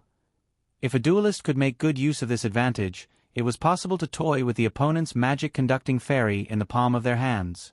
Dake had used this advantage just now to pull the water elemental eagle up into the sky when it was about to crash into the magic conducting ball.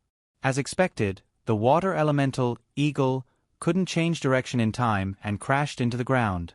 If it wasn't for the fact that it was a water elemental and could quickly gather, it would have suffered serious injuries. But even so, Dake had succeeded in stalling for time. Next, he only needed to see if Lydia Emerson had any other tricks up her sleeve.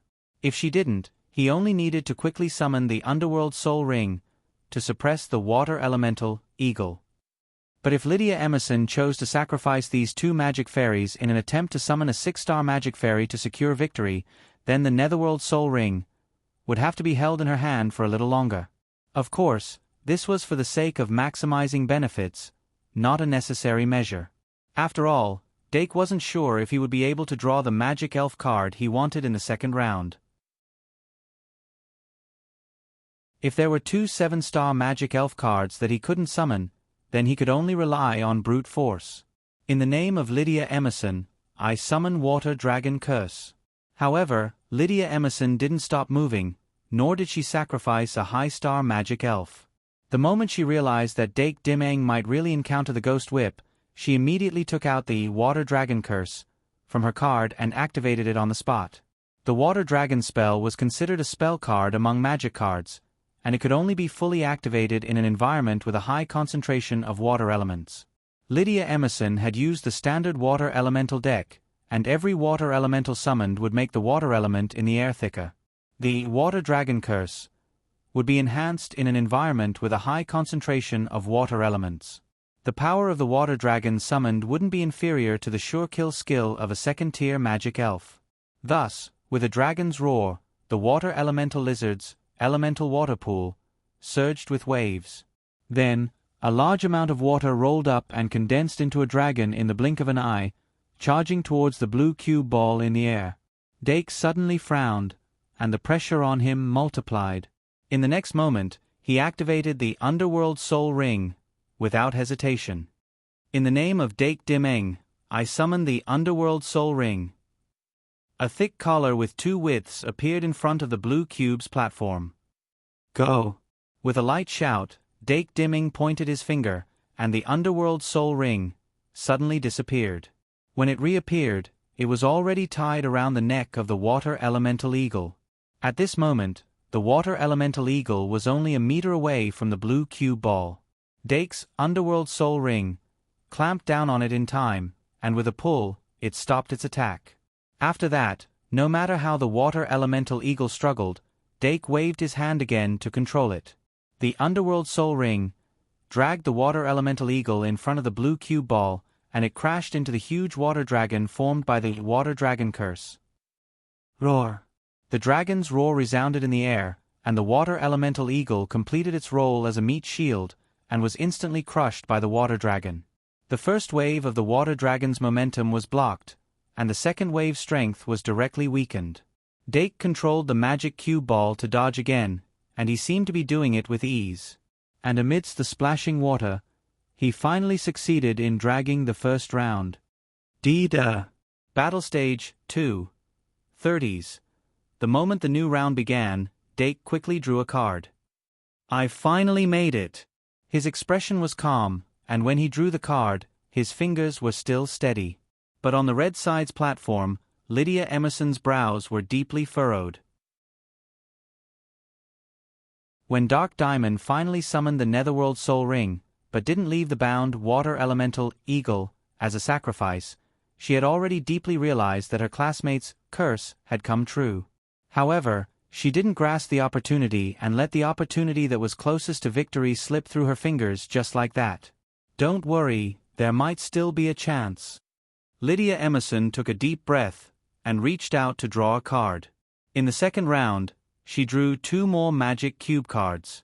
Under the situation where she did not use the 5 cards in the first round, Dake might not be able to draw a magic cube card that he could use. Although it was not in line with the goal of a duel to rely on the opponent's ghost to obtain victory, Lydia Emerson also had a hidden desire to win in the depths of her heart. Now that there was hope, she did not want to miss it. But the opportunity could not be missed, and it would not come again. The moment Dake drew the 2 magic cube cards, he had already seen the cards clearly. Illusory Beast, Ibu, Trash Slime. If God had already handed you the golden apple, and you could not even hold an apple, then God would probably write a disclaimer on the apple. Dake controlled the magic cube ball to avoid the water dragon's pursuit, and immediately drew out Illusory Beast, Ibu, and raised it high. In the name of Dake Dimeng, it's decided to be you, Illusory Beast, Ibu. The white light released from the card illuminated the blue side of the platform. Illusory Beast, Ibu, flew out from the summoning light, and suddenly crouched down, barking at the water dragon in the air. After successfully avoiding the water dragon's pursuit, the blue magic cube ball, under Dake's control, swooped down and came to a sudden stop behind Illusory Beast, Ibu. Doc was finally able to fully concentrate on his commands. Ibu, use, catch. It was still a sure kill skill. Receive. Illusory Beast, Ibu's body suddenly emitted a white light, and then it turned into light. From the white light vortex, the second Illusory Beast, Ibu, stepped out. Roar! The water dragon's body was now much smaller than before, and under Lydia Emerson's control, it gathered its last bit of strength and charged towards illusory beast, Ibu. Facing this damaged water dragon, the second illusory beast, Ibu, didn't show any signs of fear, and it stuck out its chest to meet it head-on. With a bang, the water dragon exploded, and the mana of illusory beast, Ibu, dropped to almost half, but that was all. Ibu, use, receive.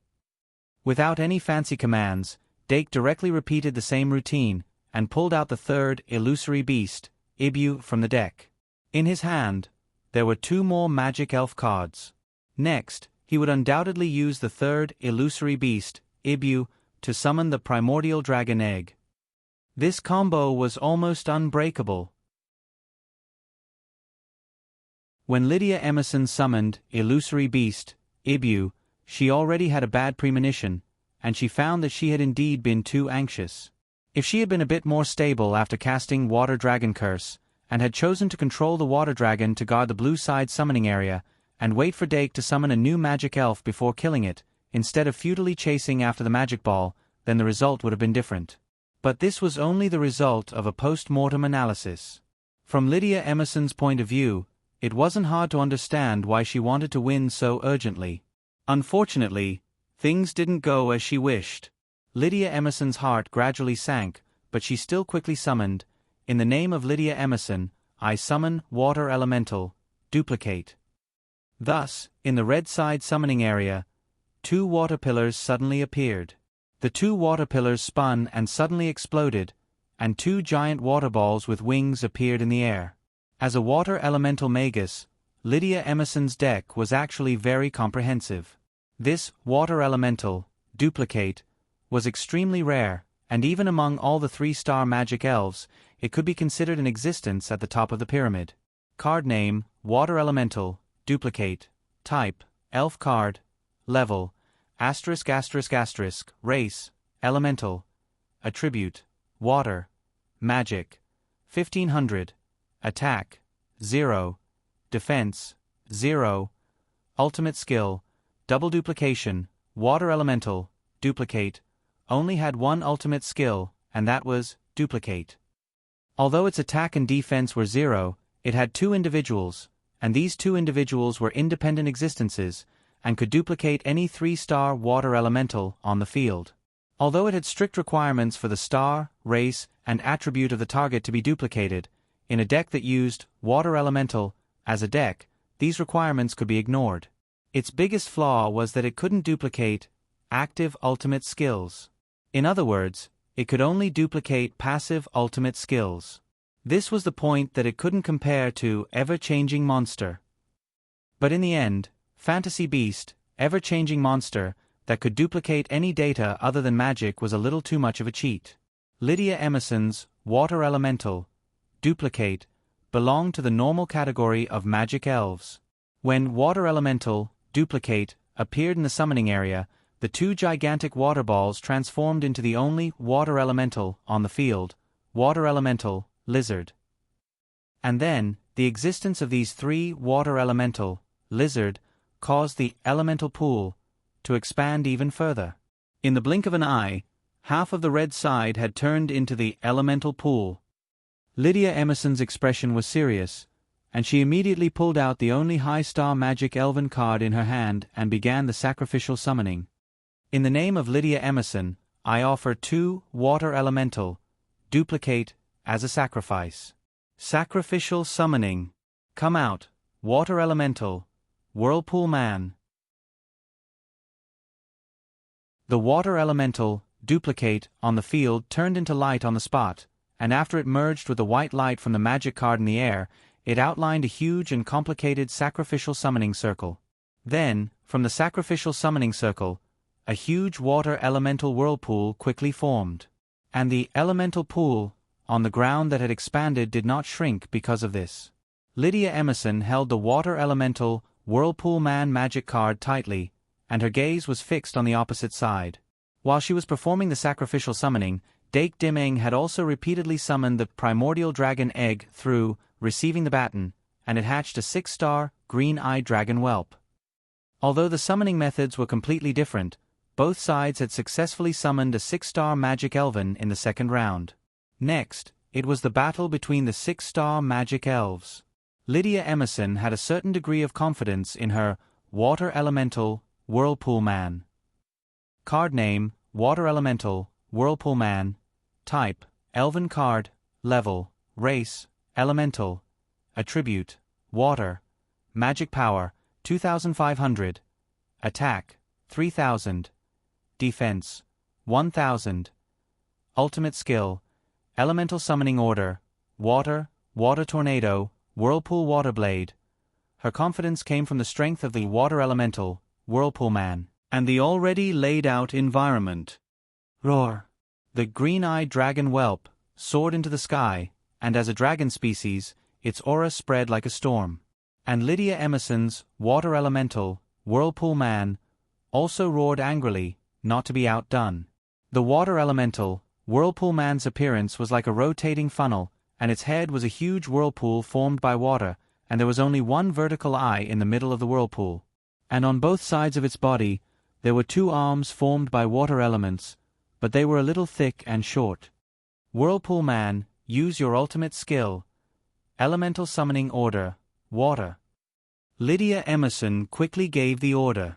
The Water Elemental, Whirlpool Man, opened its hands and suddenly raised them. Instantly, countless water droplets emerged from the elemental water pool. Those water droplets flew into the sky like a reverse rain curtain, shining brightly under the sunlight, like a dream bubble. The Water Elemental, Whirlpool Man, spun fiercely, and the countless water elements shot towards its body, causing its originally 2-meter-tall body to become even bigger. Seeing that the Water Elemental Whirlpool Man had already grown to a height of 3 to 4 meters, Dake immediately gave the green-eyed dragon whelp, who was still showing off its might, an order to attack. The green-eyed dragon whelp flapped its wings and charged forward. Before that, Dake was still in the blue summoning area, and he summoned the illusory beast, Ivan, which had used up half of its magic power, once again. Ivan, use Wish. Illusory beast. Ivan immediately used Wish on itself. Use Imitate, again. Imitate, Elemental Summoning Order, Water. Illusory beast, Ivan, tilted its head and made a puzzled sound, but it still used Imitate. Even though Imitate sure kill ability might not be as effective as the Water Elemental, Whirlpool Man, but there was still a large amount of water elements that responded to its summon and gathered towards it. Seeing this, Dake couldn't help but smirk. He quickly summoned the second illusory beast, Ivan, and gave it the same order, Imitate. Imitate, Elemental Summoning Order, Water. Imitate could only imitate the sure kill ability that the target had just used. No matter if it was the Water Elemental, Whirlpool Man, or the first illusory beast, Ivan, they were still using Elemental Summoning Order, Water. When the second illusory beast, Ivan, also used Elemental Summoning Order, Water, the entire arena that was filled with dense water elements became completely chaotic. If one illusory beast, Ivan, couldn't compare to the Water Elemental, Whirlpool Man, then the combined power of 2 illusory beast, Ivan, could catch up without any suspense, even surpassing the Water Elemental, Whirlpool Man's ability to summon elements. Even though the water elements had no effect on illusory beast, Ivan, just hindering the Water Elemental, Whirlpool Man's ability to summon elements was already a great success. In the end, the water elements that had gathered on the Water Elemental, Whirlpool Man, were even peeled off and flew towards the 2 illusory beast, Ivan. During this process, the young green-eyed dragon, that flapped its wings and charged forward was as if it had flown into a violent storm, and its entire body was instantly drenched. When it still charged towards the Water Elemental Whirlpool Man in the rain, the Water Elemental Whirlpool Man's body had already retreated to less than 3 meters. On the red team's platform, Lydia Emerson was feeling shocked from the bottom of her heart. She had never thought that the Water Elemental Whirlpool Man's Elemental Summoning Order would be broken in such a way. Dake Dimming had indeed given her a completely different experience.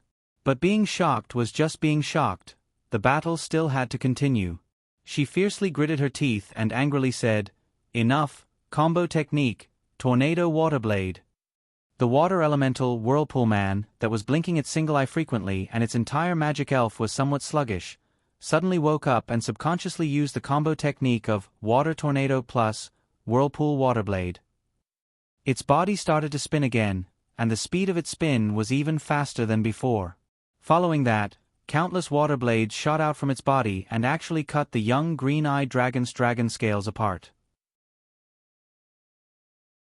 Then, in the violent water element environment, it completely turned into a huge tornado and swept towards the young green-eyed dragon that was nearby.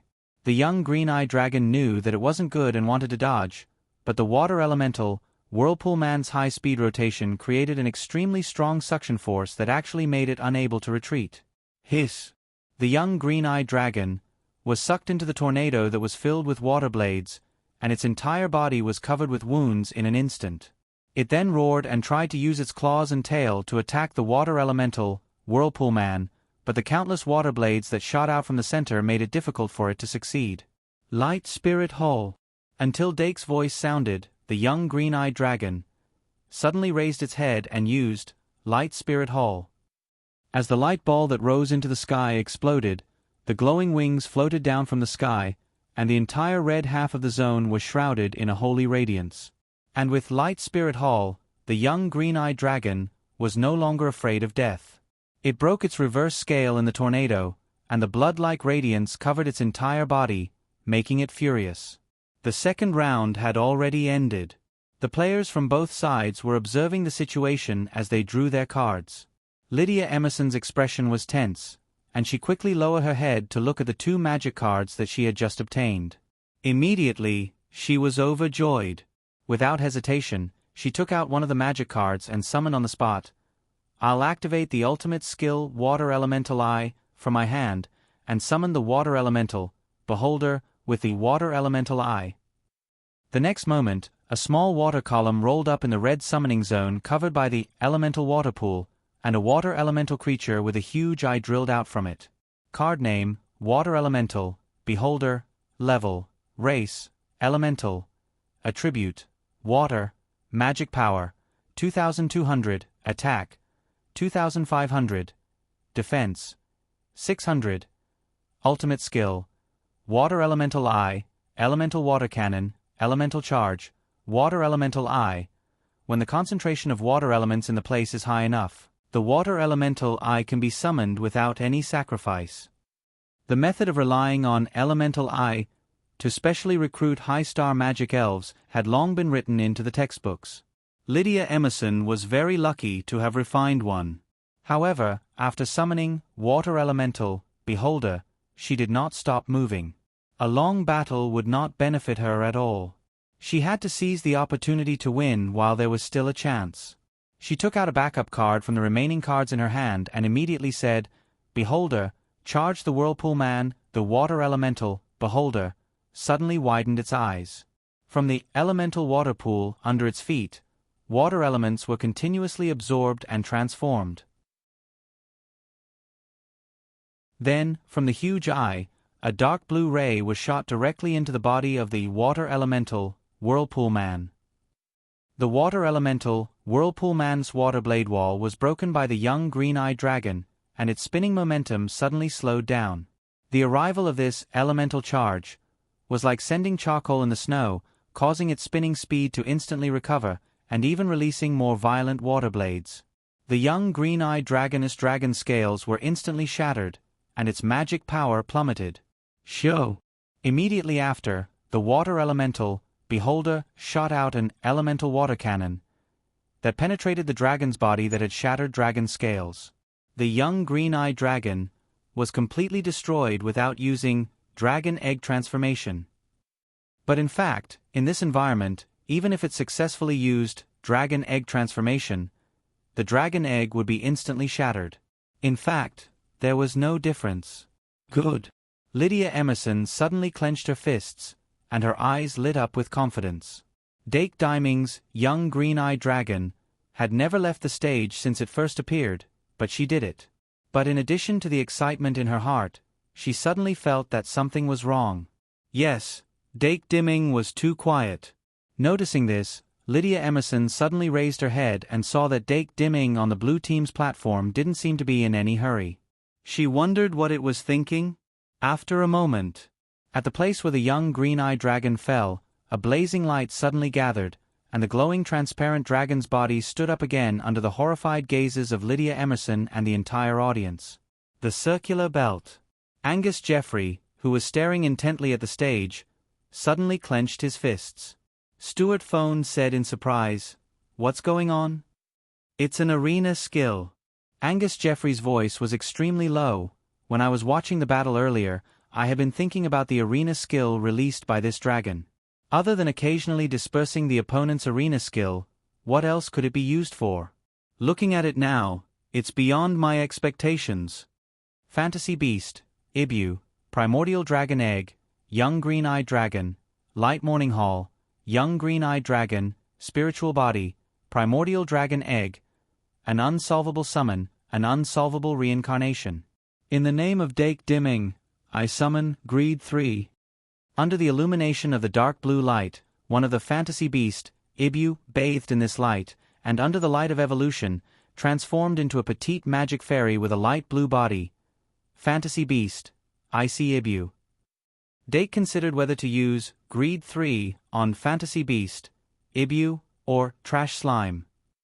In the end, after the third round of magic cards were obtained, he decisively chose to use it on Fantasy Beast, Ibu. This was because the two new magic cards that he added to his hand were Pride, Curse Cage, Little Demon. Today's luck wasn't very good. These two new cards didn't have much use other than summoning Zombie Tyrannosaurus. Dake casually picked up another Bliss 3 Moon and prepared to evolve the other Fantasy Beast, Ibu, into Fantasy Beast, Ibu. As for the last Fantasy Beast, Ibu, he still kept it and didn't want to evolve it into Fantasy Beast, Ibu the Sun. After all, Pride was very precious and could be kept as a precaution. When the second illusionary beast, Evu, evolved into Illusionary Beast, Moon Evu, Illusionary Beast, Ice Evu had already crossed half the field and pounced towards the Water Elemental, Beholder, in the Elemental Pool. Water Elemental, I Devil, was still recharging its energy. Its ultimate skill, Elemental Water Cannon, had a very short cooldown and could be used repeatedly. However, when Fantasy Beast, Icy Ibu pounced on it, the surrounding temperature plummeted and the surface of the elemental pool quickly froze. Ultimate skill, Hailstorm. Just as Dake Diming's voice sounded, Fantasy Beast, Icy Ibu, used its Ice-type field skill, Hailstorm. The sky above the field instantly darkened. As the temperature plummeted, flashing ice particles appeared in the air. Hailstones imbued with the power of greed fell from the sky. Whether it was the green-eyed baby dragon that was reborn as a spirit, or the water elemental, Whirlpool Man, that was still spinning at high speed, or the water elemental, Lizard and water elemental, I Devil in the elemental pool, they all received 0 to 100 points of true damage after being hit by the hailstones. I Devil, Elemental Water Cannon. Water Elemental, I Devil S2, Elemental Water Cannon, burst out. However, a mirror-like ice surface suddenly appeared on Fantasy Beast, Icy Ibu's body, Mirror Reflection. Water Elemental, I Devil S, Elemental Water Cannon, instantly turned back. The Elemental Water Cannon, with double damage, instantly killed the Water Elemental, I Devil, that only had 600 defense. Me. Fantasy Beast, Icy Ibu, suddenly raised its head and roared. A whistling snowstorm emerged in the hailstone-filled sky. The snowstorm was abnormally fierce. Under Fantasy Beast, Icy Ibu's control, it blew towards the water elemental, Whirlpool Man in the sky. After the snowstorm blew past, the water elemental, Whirlpool Man's rotation completely stopped.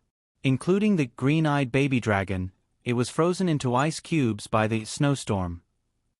Then, Fantasy Beast, Icy Ibu, coldly lowered its head and looked at the last water elemental, Lizard, and the red magic sphere that was under its protection. The situation on the field changed so quickly that it completely caught everyone off guard. More than half of the elemental poolless water surface had already frozen. Fantasy Beast, Icy Ibu, elegantly walked towards the water elemental, lizard, and an icy blue halo gradually condensed in front of it. A blue light flashed, and the water elemental, lizard, and the red magic sphere behind it were frozen into ice cubes by freezing light beam. On the red platform, Lydia Emerson silently pressed the magic card that she had prepared to summon on the table. Even though the round switch sounded, she did not summon the magic card, nor did she draw a new magic card. This was because the current situation was completely irreversible. When she first came into close contact with Dake Dimeng in the dungeon, she knew that her junior was very powerful. However, she only truly knew how powerful he was after the Golden Cup competition. Year 3, Year 4, and even Year 5. Up until that day, all her opponents had been defeated by him on the dueling stage. When one thought that his limit was reached, he would always let one know how poor one's imagination was. Now, standing opposite him on the dueling stage, Lydia Emerson finally had a personal understanding of this. Today is also 8K. Let's make up for the previous 2 days. Requesting monthly votes. You're tuning in to the Narrate and Escape YouTube channel. Don't forget to subscribe and join us on this journey to catch the most captivating stories.